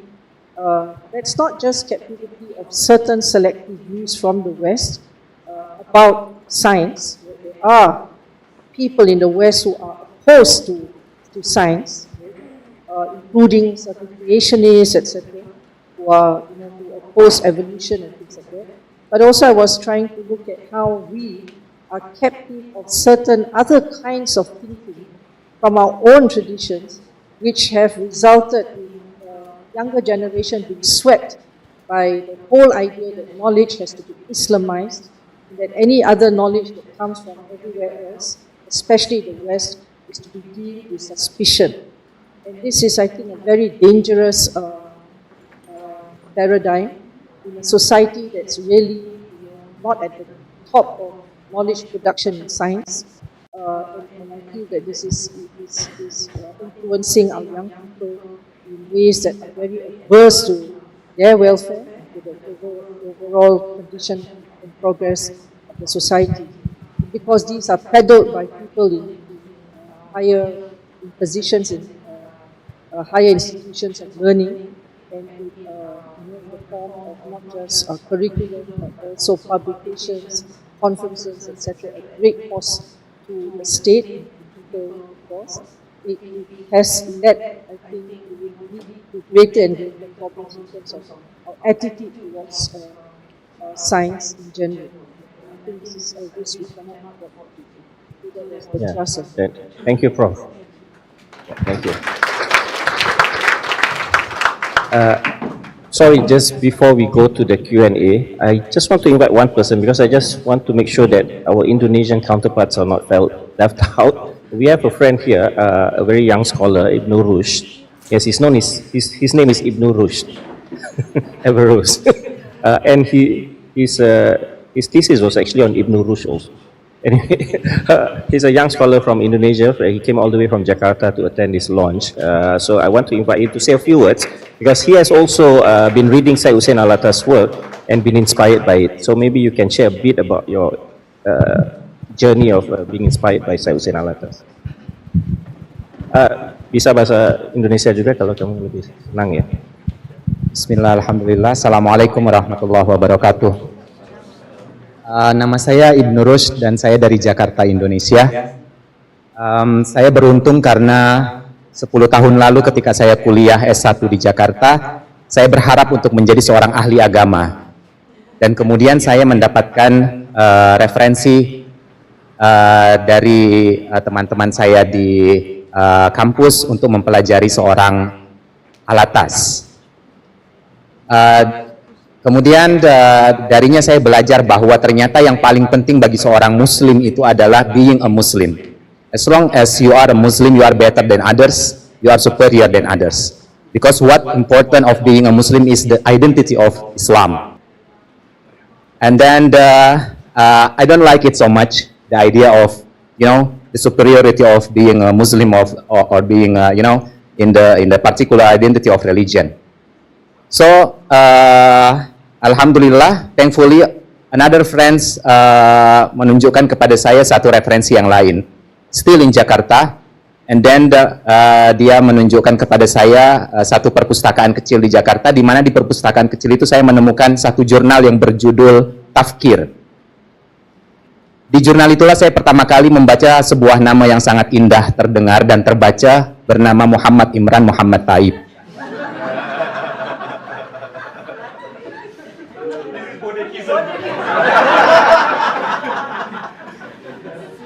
Wallahi, sumpah demi Allah, itulah pertama kali saya mengenal nama Imran. Tapi di jurnal Tafkir itu pula pertama kali saya membaca ada another Alatas, which is Syed Hussein Alatas. Dan di situ saya mendapatkan idea about Islam yang totally different. Bahwa ternyata yang important of being a Muslim is not the name of Islam, is not the identity of Islam, but what do you do with the spirit of Islam. I mean, you know what? Another Alatas mengajarkan kepada saya bahwa yang penting kamu adalah Muslim, dan karena kamu Muslim kamu akan masuk surga. Tapi this Alatas, which Syed Hussein Alatas mengatakan bahwa it's not enough of being a Muslim alone. You have to do something with your Islam. Dan ini mengingatkan saya pada satu sejarah yang sangat penting di Indonesia, which is the sejarah of Muhammadiyah. The pendiri of Muhammadiyah, Kiai Haji Ahmad Dahlan, pertama kali mengajarkan kepada santri-santrinya hanya satu surat saja, yaitu Al-Ma'un. Dan selama berminggu-minggu dia hanya mengajarkan surat Al-Ma'un. Santri-santrinya protes, kenapa kita hanya belajar satu surat padahal ada ribuan surat di dalam, padahal ada ribuan ayat dan ratusan surat di dalam Al-Quran. Kata saya, Kiai Haji Ahmad Dahlan, memangnya sudah ada berapa anak yatim dan orang miskin yang kamu bantu hari ini? Karena inti dari surat Al-Ma'un adalah membantu orang miskin dan menolong anak yatim. That's the spirit of Islam. Islam bergerak, not the identity, but the movement. The movement to help others, the movement to help orang miskin dan anak-anak yatim. And the idea of movement, the Islam sebagai gerakan, saya dapatkan dari Syed Hussein Alatas. Dan alhamdulillah itu membuat saya berubah pikiran bahwa yang paling penting sebagai seorang yang ingin menjadi ahli agama adalah bukan mengajarkan kepada masyarakat bahwa menjadi Muslim aja yang penting dan kamu akan masuk surga, tetapi apa bukti bahwa kamu seorang Muslim yang baik di dunia ini. Thank you very much. Wassalamualaikum warahmatullahi wabarakatuh. Thank you. So I hope you are energized by his comments, seperti gaya Ustadz ya. Okay, so let's open it to the floor, and we have a bit of time, maybe the next 10 minutes or so. If anyone would like to ask a question or even offer a short comment, is there anyone? You can just put up your hand and identify yourself and offer your question or comments. Or you would like to say something about what has been discussed so far also. Yes, we have what? Can you just show of hand how many? So we have one here. Anyone else? Two. Okay, three. So we'll take these three first, and then we'll go to the. No, it's okay. Yeah, it's fine. Hi, I'm Mikhail. Recently graduated last year from Nottingham and International Relations. Like a month ago, I was in Sunday for a conference in Malaysian Studies. Basically, a bunch of masters and PhD students, they came back to Malaysia and they discussed their thesis. And the thing about Southeast Asian studies this past few decades, this is trying to. It's very related to your idea of autonomous tradition, autonomous knowledge. In that they're trying to like use the Southeast Asian, anthropology, their lifestyles, their way of seeing the world as this wellspring for new concepts and hopefully theories. Like we have people like Anna Singh, who developed her notion of polyphony from her anthropological studies of the Mulatus Daya. And during that discussion, they were like using terms like here's one paper I really enjoy. It's like this Salawakian research about the pantang larangs in the jungle, and they use the idea of a supernatural not in our common understanding, but she framed it as a new ontology. So I'm asking this question, but whether like this how do I face it? This this mining for new concepts in like more indigenous, more in the marginal Southeast Asian context. Will it be like what are your thoughts in in this new autonomous tradition you guys are trying to like make? Thank you. We'll just take a few questions first. So that's, maybe the gentleman beside you. Yes. Thank you. My name is Subramanian. I'm a retired academic. But my question is actually directed towards you in terms of the rise of artificial intelligence and the fact that it uses existing knowledge which they have kind of stolen or whatever from all the existing libraries and all that. So when you ask a question in ChatGPT or Gemini, it is coming from a database which is currently very Euro-North American centered. All right? So how, and they are capturing the thing, and we are in future, more and more people will be referring to that. So how are we going to overcome that in terms of autonomous knowledge, which is, say, from Asia or from the global south? How do we overcome that? Okay, thanks. I think we'll just take those two questions first. The first is about mining of indigenous knowledge for theorizing. So maybe I'll ask Fadia to comment first before we go to that. Yeah, thank you very much for your question. So I'll try to address a bit for the first question and maybe pass it to maybe Prof. Farid. You want to talk more about indigenizing social sciences from Asia. So I think I do notice, and I think I was trying to kind of discuss it a bit in my chapter as well, about the current trend, right, to indigenize knowledge. And this is not just happening in Asia, it's happening in Latin America. I think they are very well developed in developing perspectives from the social sciences while still being rooted to their own conditions. And I think at the same time, we also need to be critical of that strand of scholarship, because just because it is perceived to be decolonial doesn't mean it's always good, doesn't mean it's always relevant to the conditions of society. Sometimes the selection of issues. So I think what I learned a lot from being trained in the Malay studies tradition is that you have to be very sensitive and very aware to the kinds of issues that you are raising. Is it really a relevant issue or a relevant concern to your society, or is it really not quite a non-issue in that sense? It could be interesting intellectually, but what does it do? What does it serve in terms of impact, social change, policy making, and so on? So I think when I was a student with Prof. Farid would always ask us, like as students, to be very clear with the problem. He would always say, what is your problem? If you're trying to describe your thesis, and then, you'll be like, what's your problem? No, what is your problem? So because you have to be very clear that just because, for example, they talk about, okay, let's talk about the problem of indigeneity in Malaysia or in Singapore, for example. What warrants a problem is if, firstly, it's observable, you can account for it. That's why you need to do both quantitative and qualitative, ethnographic, any kinds of research methods, but you need to be clear that this is an actual problem and not just an intellectual exercise for the interest of certain groups of people, okay? And so when I was writing my chapter for this book, I was observing that even in the kind of, I was observing a lot of examples from Singapore, but I think some of it is relevant to Malaysia as well. When they talk about anti-racism, they talk about indigenous knowledge, so when they talk about indigenous, it often points to like orang rimba, orang laut. Very specific communities that are perceived to be indigenous, and then it sort of excludes other communities that have also been naturalized and localized. That's one. And then secondly, when you talk about indigeneity, it often points back to a certain idea of authenticity. It points to a certain idea of primitivism, actually, that is perceived to be, pre-colonial, pre-modern.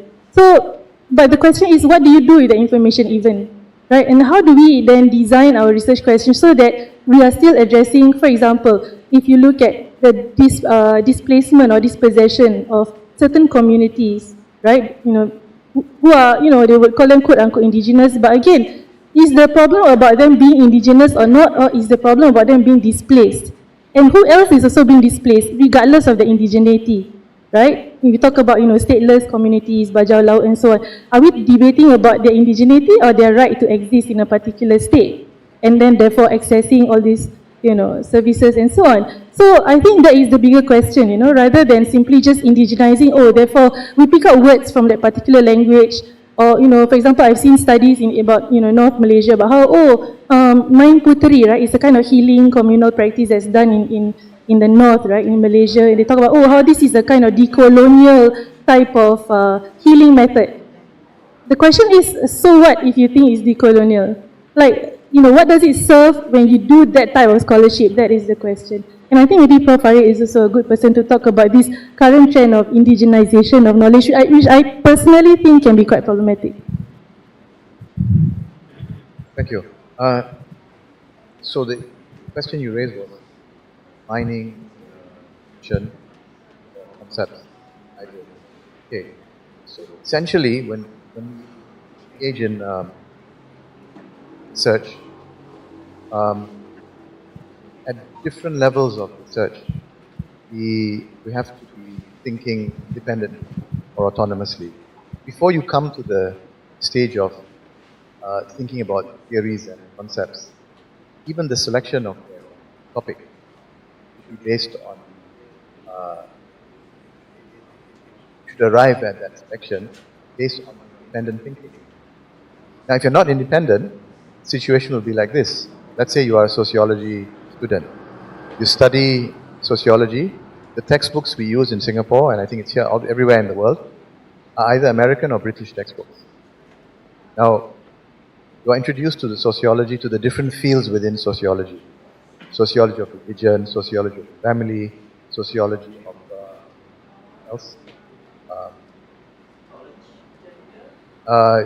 gender, knowledge, organization, so many topics, so many subfields within sociology. There's no sociology of corruption, right? Now, when you're living in Malaysia, the textbook, such a textbook is not adequate because it doesn't address some of the problems that are central to Malaysia, right? So you have to think independently of the textbook. For example, you choose to be interested in corruption because you see it around you, right? So that's selection of the topic. Now, how do you deal with that topic also must be based on creativity. Now, if you go to the American research, European research on corruption, it is studied by sociologists or political scientists. In America and in Europe, you study state, government, studied by the field of sociology or political science. I think a place like Malaysia and Indonesia and the Philippines, if you want to study the state, the appropriate field is criminology.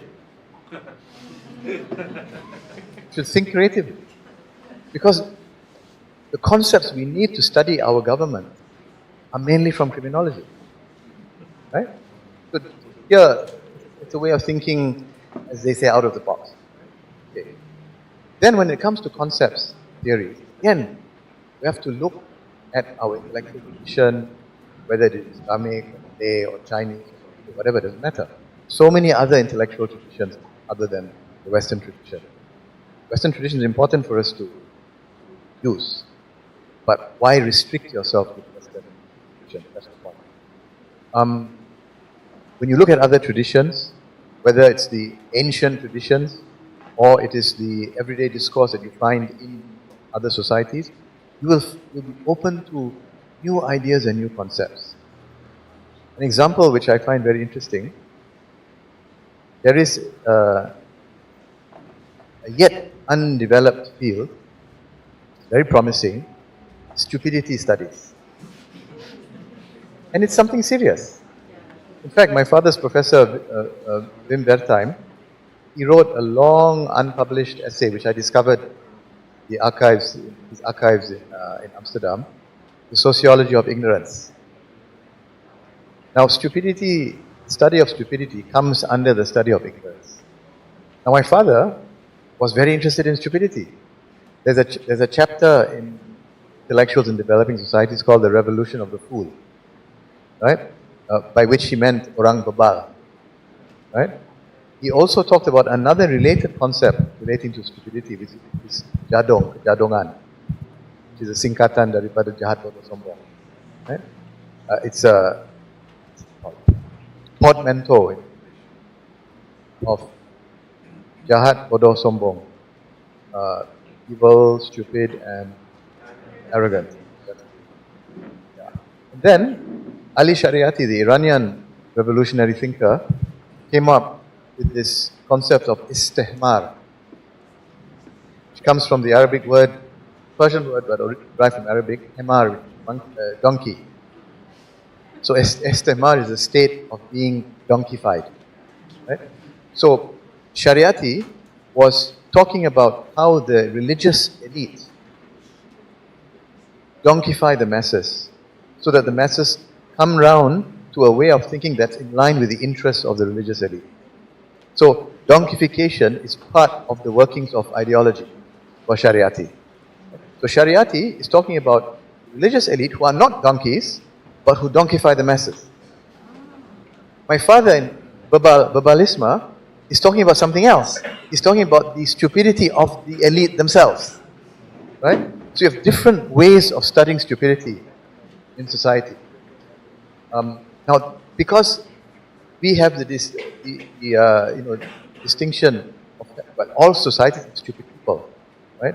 But my father's lamentation was that in Malaysia, stupid people are in charge, right? I mean, really, some of the decisions that are made are really very stupid. You don't need any fancy analysis. It's just stupid. For example, Ministry of Education had decided some years ago that in the universities, readings more than 5 years old cannot be used.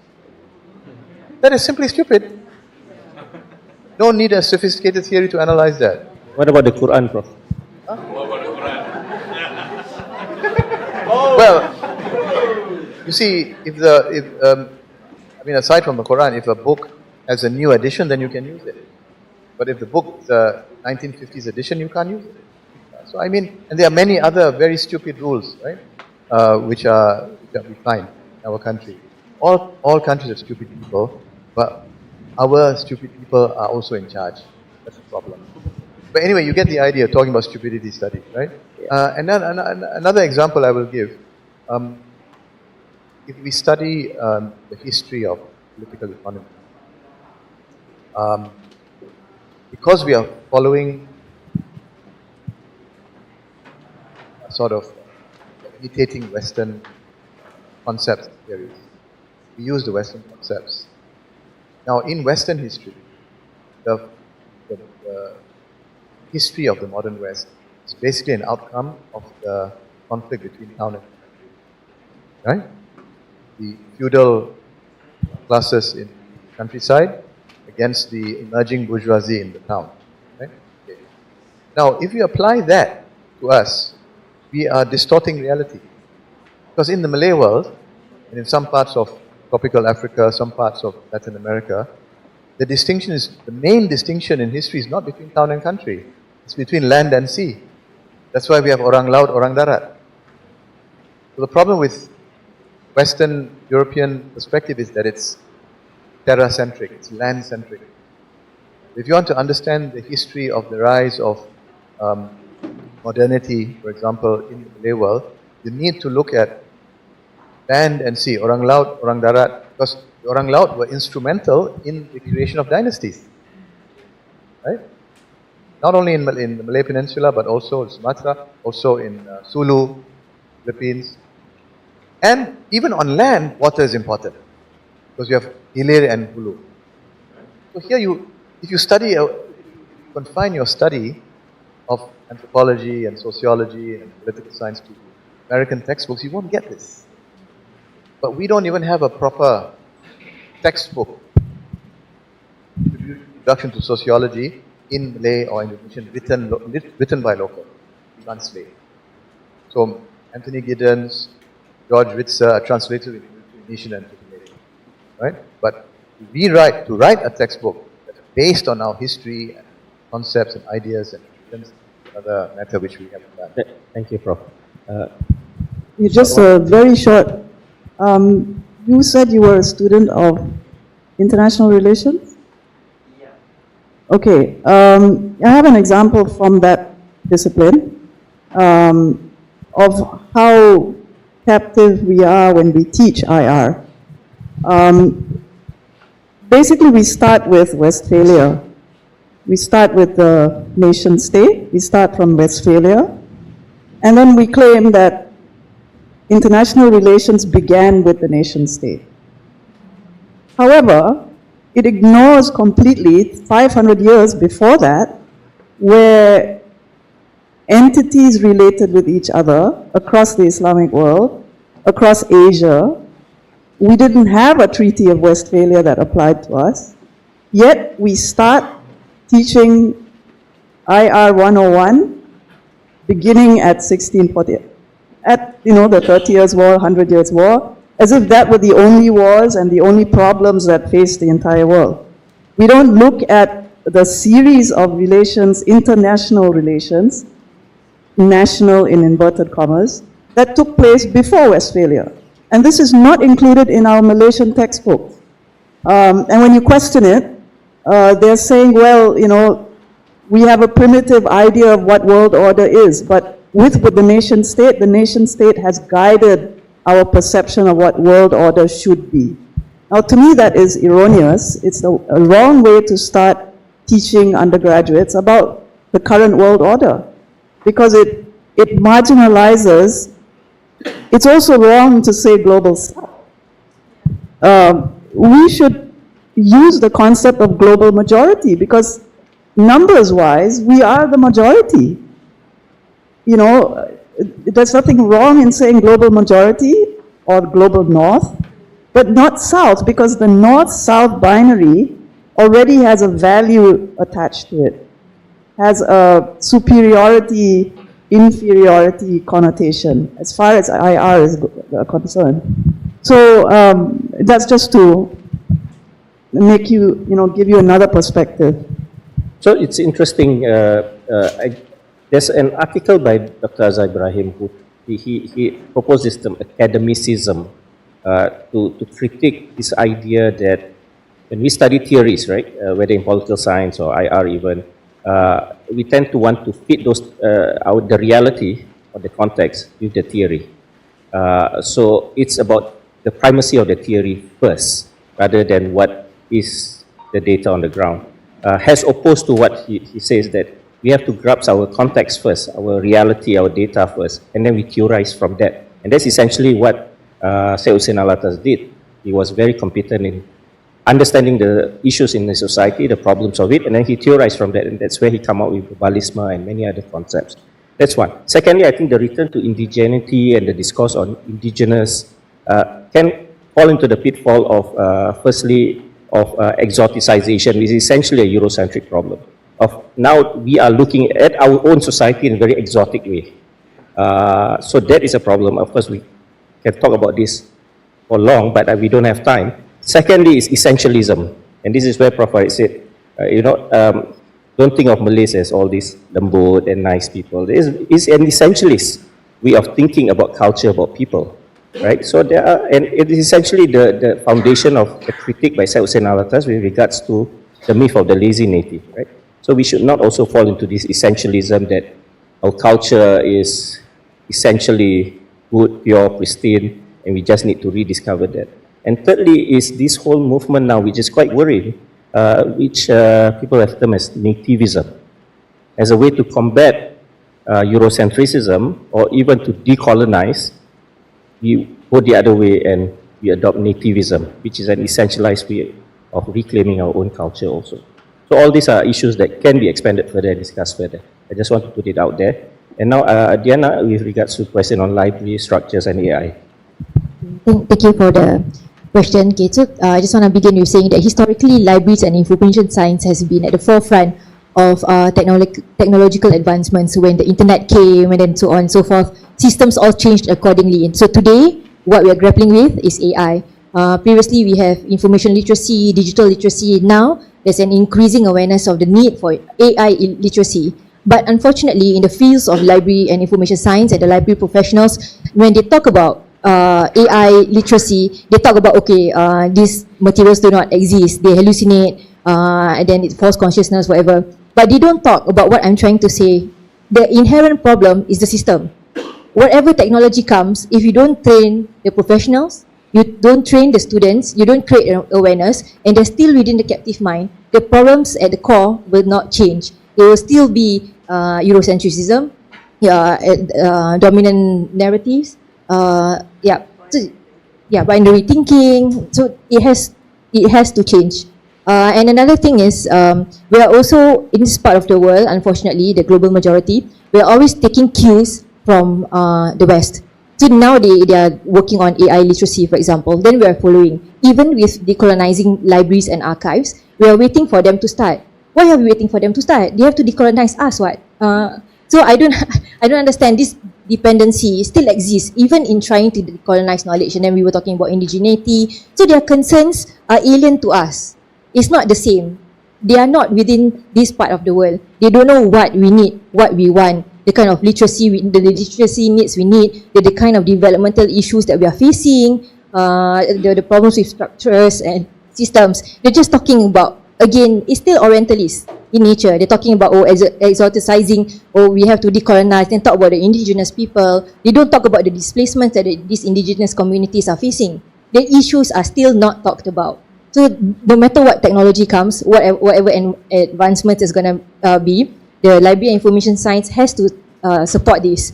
So we need to train the library professionals, and the curriculum and the development of the program itself has to tackle the problem at the heart of it, which is Eurocentrism, colonialist mindsets, and things like that. Yeah, and maybe Diana, to add on, I understand that probably in the training of librarians, even in the job requirements, oftentimes it's highly technical, because library work is often seen as a technical work rather than a intellectually critical profession.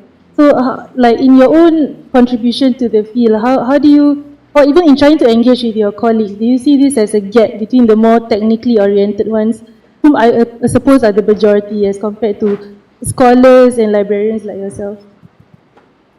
Okay, this is a problem with librarians and the field of library information science. We have always been, previously especially, we are service providers. So what they want, they get from us, that's it.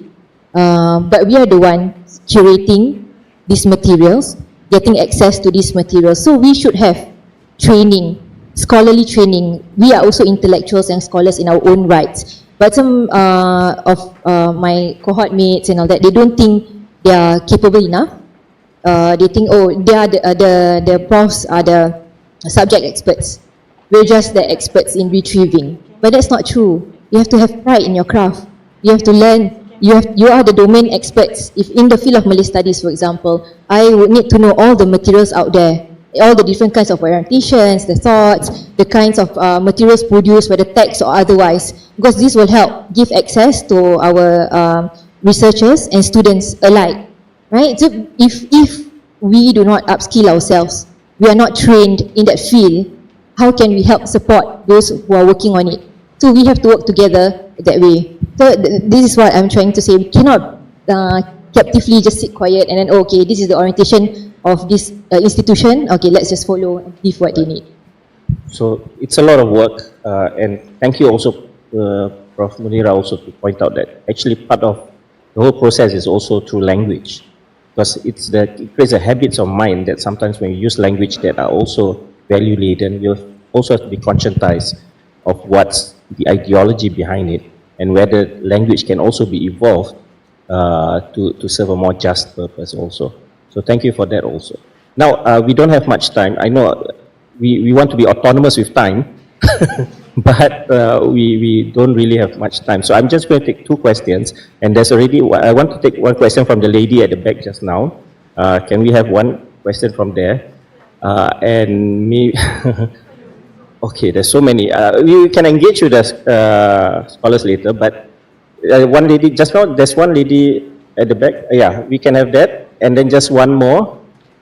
Really, you can't do without it. Sorry, I have an objection to that. Yeah, so, yeah. I have an objection. You have an objection, okay. Yeah, okay. See, part of the problem of modern capitalism is this fixation with efficiency and calculability and time.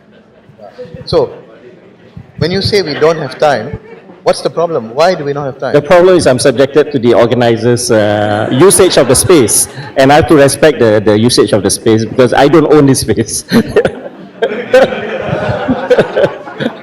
Thank you. Okay, I'll try to take as many, but if it's really very short, yeah? Okay, maybe quickly, the lady at the back, keep it short.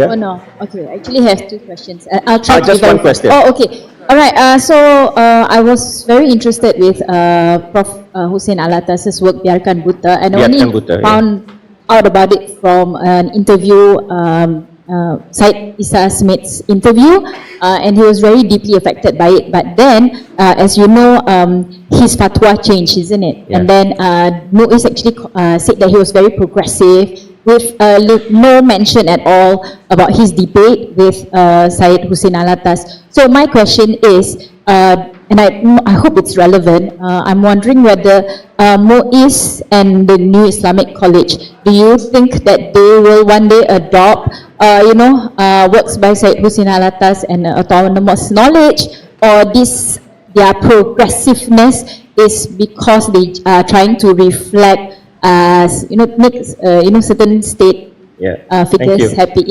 I've left Muiz some time ago, so I'm not going to answer that question. I'm not in a position to answer on behalf of Muiz, nor am I privy to a lot of discussion on the coming Singapore College of Islamic Studies. So maybe that is a question that we'll take offline. Yeah, thank you. Quickly, maybe one at the back, quick one. Assalamualaikum. Thank you very much, everyone. Thank you, Iman-san. Basically, my question is with regards to questioning power and authority. How far can we actually question the role of sustainable developmental goals in our universities? Because coming from UIA, I remember there was a scholar who wrote a book on the 18th SDG, which is spirituality.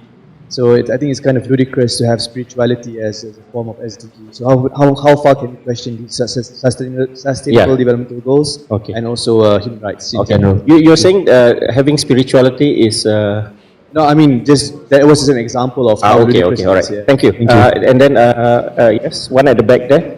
Hang on, yeah. Huda. Short one, Huda. Okay, good afternoon, everyone. So, Prof, and everyone, I have a question that I think needs to be addressed. With regard to autonomous knowledge, how do we deal with the extractiveness of knowledge production? Because I think this is something that is, we do it out of habits a lot of time. So I think with regard to autonomous knowledge, I think it is very important for us to have this sense of, self-consciousness where we do not do this kind of, thing. So, yeah. Got it. Then there's a gentleman in front yeah. Yes, hello. Just a quick question. That's relative to talking earlier about public universities in Malaysia. What about the private universities in Malaysia? Do you see any hope in the rise of private universities in Malaysia? Yeah, good question. And last one, just one more, right? Yeah. Thank you. I have one question. It's about the position and the future of Alatas School of about the position of Alatas autonomous knowledge in US. But how about in Malaysia? Yeah, we have we know the dominant theory about Islamization in Malaysia, Alatas brothers, Alatas, Isaac, thesis, and so on. But I think not enough. What is the future of the school in the next 10 years? Yeah. Thank you. Thank you. So, very quick answer. Firstly, I want to ask Prof. Munira about the SDG question, Sustainable Development Goals. To what extent we can critique? Okay, I'm not even going to entertain SDG because it irritates me. This whole UN SDG craze year after year after year. What is it really? SDG number 4 about education, right? In my mind, and in all our minds actually, particularly in Malaysia, in the context of education in Malaysia, to be sustainable and to achieve development as a goal, tackle corruption in the universities. But is this an issue that is being discussed within the framework of SDG? It's not. So that's why it really annoys me, it irritates me when you talk about SDG. I mean, so many conferences are organized. It's a money-making business. This is what UN does, you see, and who is the creator of the UN in the first place? So I don't see how we can relate to SDG when we have so many fundamental problems to deal with, which the problems are sustainable, not the solutions. So if you, sorry, I'm not answering your question, which is number 8, right? Number 12, spiritual. Of the SDG. 18. 18. Okay, yeah, well, that's ludicrous. So, sorry, but as you can see, I'm irritated. Whenever the topic of SDG comes up, I dismiss it. Okay, the next question, sorry. Maybe you can comment on the private university. Do you see Yeah, I shook my head and I said, no, there's no hope. All right. The only reason is because, yeah, we have 20 public universities and we have maybe 600 private ones. I'm just throwing a number out there, but it's huge. It's a huge number. They're cropping up like nothing. It's all tied into the corporatization of higher education. It's a money-making business. It's the corporate capture of higher education, which is a problem in this country, as well as the political capture of higher education, which is the corruption of our higher education because of political interference. So the problem lies in universities' role is to generate money, not to produce a thinking human being. So to me, that's the ultimate problem with the private university sector. And the fact that every other year we have a mushrooming of another private college is useless. The quality of students being produced, I mean, we have a serious problem with unemployability and underemployability, whether they are graduates from the public system or the private system. So we're not tackling the fundamental problems. Why are the graduates not attaining what they desire, and why are the employers not wanting to hire the graduates? So whether we talk about private or public, we need to address the fundamental problem.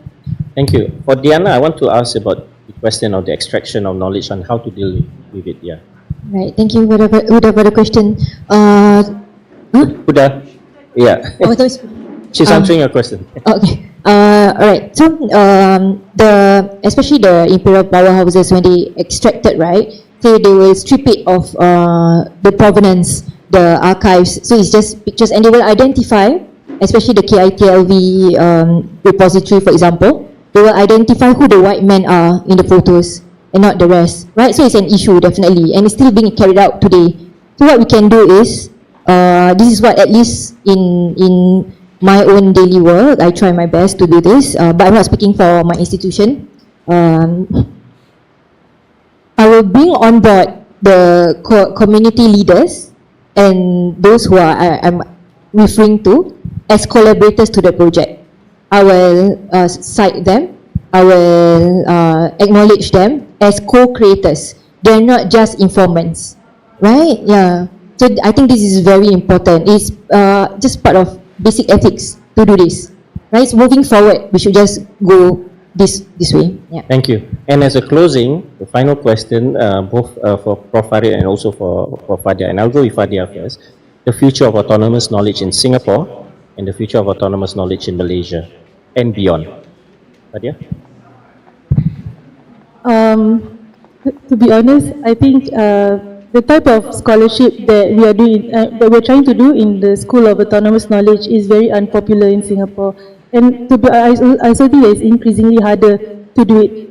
Which means that, okay, it's not to say that people won't support it, but it's very hard to do critical and autonomous research from within universities, which are very much beholden to state funding and agenda. that is very clear, which is why I said that earlier on when I was trying to do some research on poverty, it was also very hard to talk about poverty beyond what is within certain acceptable boundaries, and even those boundaries are not made clear. So certain access to data is not available. I recently spoke to a scholar, a senior professor, Tanya Lee, who did research on the Malays in Singapore on the issues of poverty and other structural conditions back in the 80s and 90s. She said that coming back here now in 2026, it's much harder to access certain data already. And even for her, she's a senior professor. So the issue of access of data, the issue of gatekeeping at the institutional level makes it very difficult, but it doesn't mean that it cannot be done from the ground, which is what needs to be done, which is in the spirit of autonomous knowledge. Like I think Dr. Munira talked about how students need to be organizing. I agree, but there must be also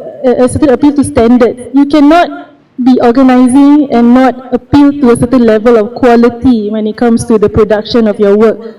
This includes, academic knowledge production, cultural works, any type of work, even, especially when it's done at the level of civil society, it must still appeal to certain standards. I mean, high standards, I would say, yes. Yeah, I will also add, I think autonomous knowledge can thrive when you have a much more democratic environment. Professor Syed Hussein Alatas was able to challenge the fatwa from MUIS because Berita Harian provided that platform for discourse and critical engagement to occur. Pustaka Nasional published the whole thing initially, and then Dewan Bahasa later published. So you need those kind of sites also for autonomous knowledge to grow, democratic sites, and to reduce the tendency towards authoritarianism, which is a form of hegemony also. So any kind of critique can flourish if you have a much more democratic environment. So don't see autonomous knowledge as just a way in itself, but it also corresponds with other aspects in society, and primary to it is also the democratic culture and also individuals who are courageous enough to actually autonomously think about issues, select the issues, and pose solutions to society. And now let's have a closing remarks from Prof. Farid, and also to address the future of autonomous knowledge in Malaysia and beyond. Yeah, okay, so the future. First of all, I want to point out that talking about autonomous knowledge, we're not talking about just thinking autonomously, right? Everyone should think autonomously. But today we are speaking about a particular tradition of thinking autonomously, which started with the works of Syed Hussein Alatas, then was developed by his students. By now you have third, fourth generation, second generation, those who were trained by him became scholars, right? And they trained another generation of scholars, and now have students who are studying along the lines of that tradition. It's a specific tradition of thinking autonomously. It has its own genealogy. Part of the genealogy include Wim Bertijn. When my father studied Amsterdam, Karl Mannheim's works were popular in Amsterdam, in the Netherlands. And that's where my father was to the sociology of knowledge. My father was also very much inspired by Ibn Khaldun, and even more so by Jose Rizal. That's the main inspiration, or one of the central inspirations behind Myth of the Lazy Native, the book Myth of the Lazy Native. So there's that genealogy. And there are others also, other important thinkers who acted on my father's way of thinking. So this tradition of thinking autonomously that developed in the mind of Syed Hussein Alatas was taken further by his students. For example, my father said we must think autonomously, we must beware of dominant hegemonic orientations like Eurocentrism, like traditionalism and so on. But he didn't talk much about them. He talked a lot about Eurocentrism. He spoke less about traditionalism and less about culturalism. But his students like Aisha, like Noor Shahril, they went into traditionalism and culturalism and so on. My father was very much inspired by Ibn Khaldun. He didn't write much about Ibn Khaldun. But I went more into research on Khaldun. The autonomous knowledge tradition has its roots in Indonesia, first of all, then Singapore, and then Malaysia. Why do I say Indonesia? Because when my father studied in Amsterdam, he was an Indonesian national. He only became a Malaysian in 1958. It was because he was Dutch colonial subject and then Indonesian after independence that he was sent to study in Amsterdam. It's quite an interesting historical accident because he happened to be Indonesian, sent to Amsterdam, and Amsterdam had probably in Europe the only anti-colonial school of social sciences, faculty of political and social sciences at the University of Amsterdam. Must have been the only anti-colonial social science program in Europe. If my father was a Malayan from the beginning, he would have probably gone to UK and he would have not developed this very critical way of thinking. It's possible, to the extent that the institution influences. But because he went to Amsterdam, studied under Wertheim.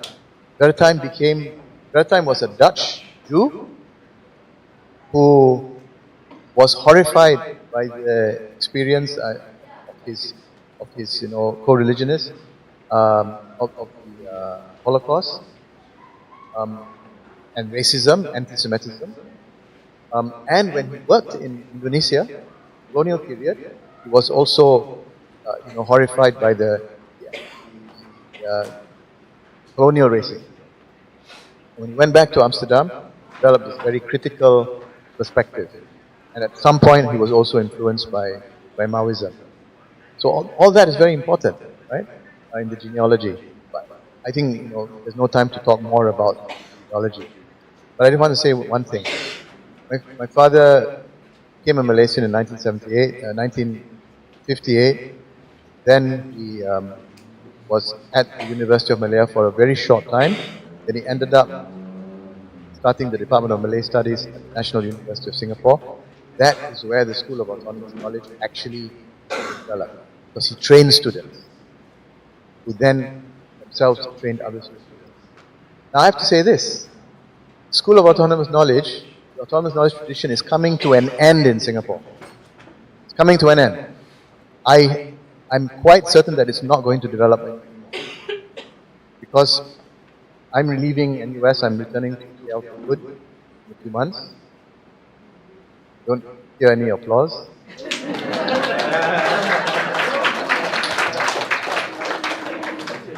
Oh, thank you, that's so nice. Aisha will be leaving, also retire quite soon. The only person left is Azhar. Will be around for years, but one person cannot continue a tradition. I'm hoping that we will continue the autonomous knowledge tradition in Malaysia. Thank you. And we really need your support for that. Gerak Budaya has started autonomous knowledge series in autonomous knowledge. The Study Hikmah under the leadership of Rashidi, starting Ilmu Mandiri series. I have a few reading groups of young Malaysians as well as foreigners where we sort of inculcate interest in the tradition, and we hope this will continue. So if there is to be a future of autonomous knowledge, I think it will be in Malaysia. I'm hoping also to have more contact with our colleagues and friends in Indonesia and the Philippines, and also China. So this is where we are right now. I have just one more small thing to say. I'm not in the university system anymore, and as I mentioned earlier, I'm the least famous of the entire Alatas clan. However, I am very much passionate about higher education and universities in the system. I haven't yet found anybody who is still in the system or who has retired and out of it, who are in the same like-mindedness. So I'm hoping if you out there, can connect with these people, you know, get in touch with me as well. And my last point with what Farid just said about my father going to, by accident, stumbling upon this. In retrospect, actually, we have colonialism to thank, don't we? Without the Dutch colonizing Indonesia, I don't think my father would have had that opportunity, isn't it? So, nobody's laughing. All right. Good evening. Yeah, thank you. Thank you so much.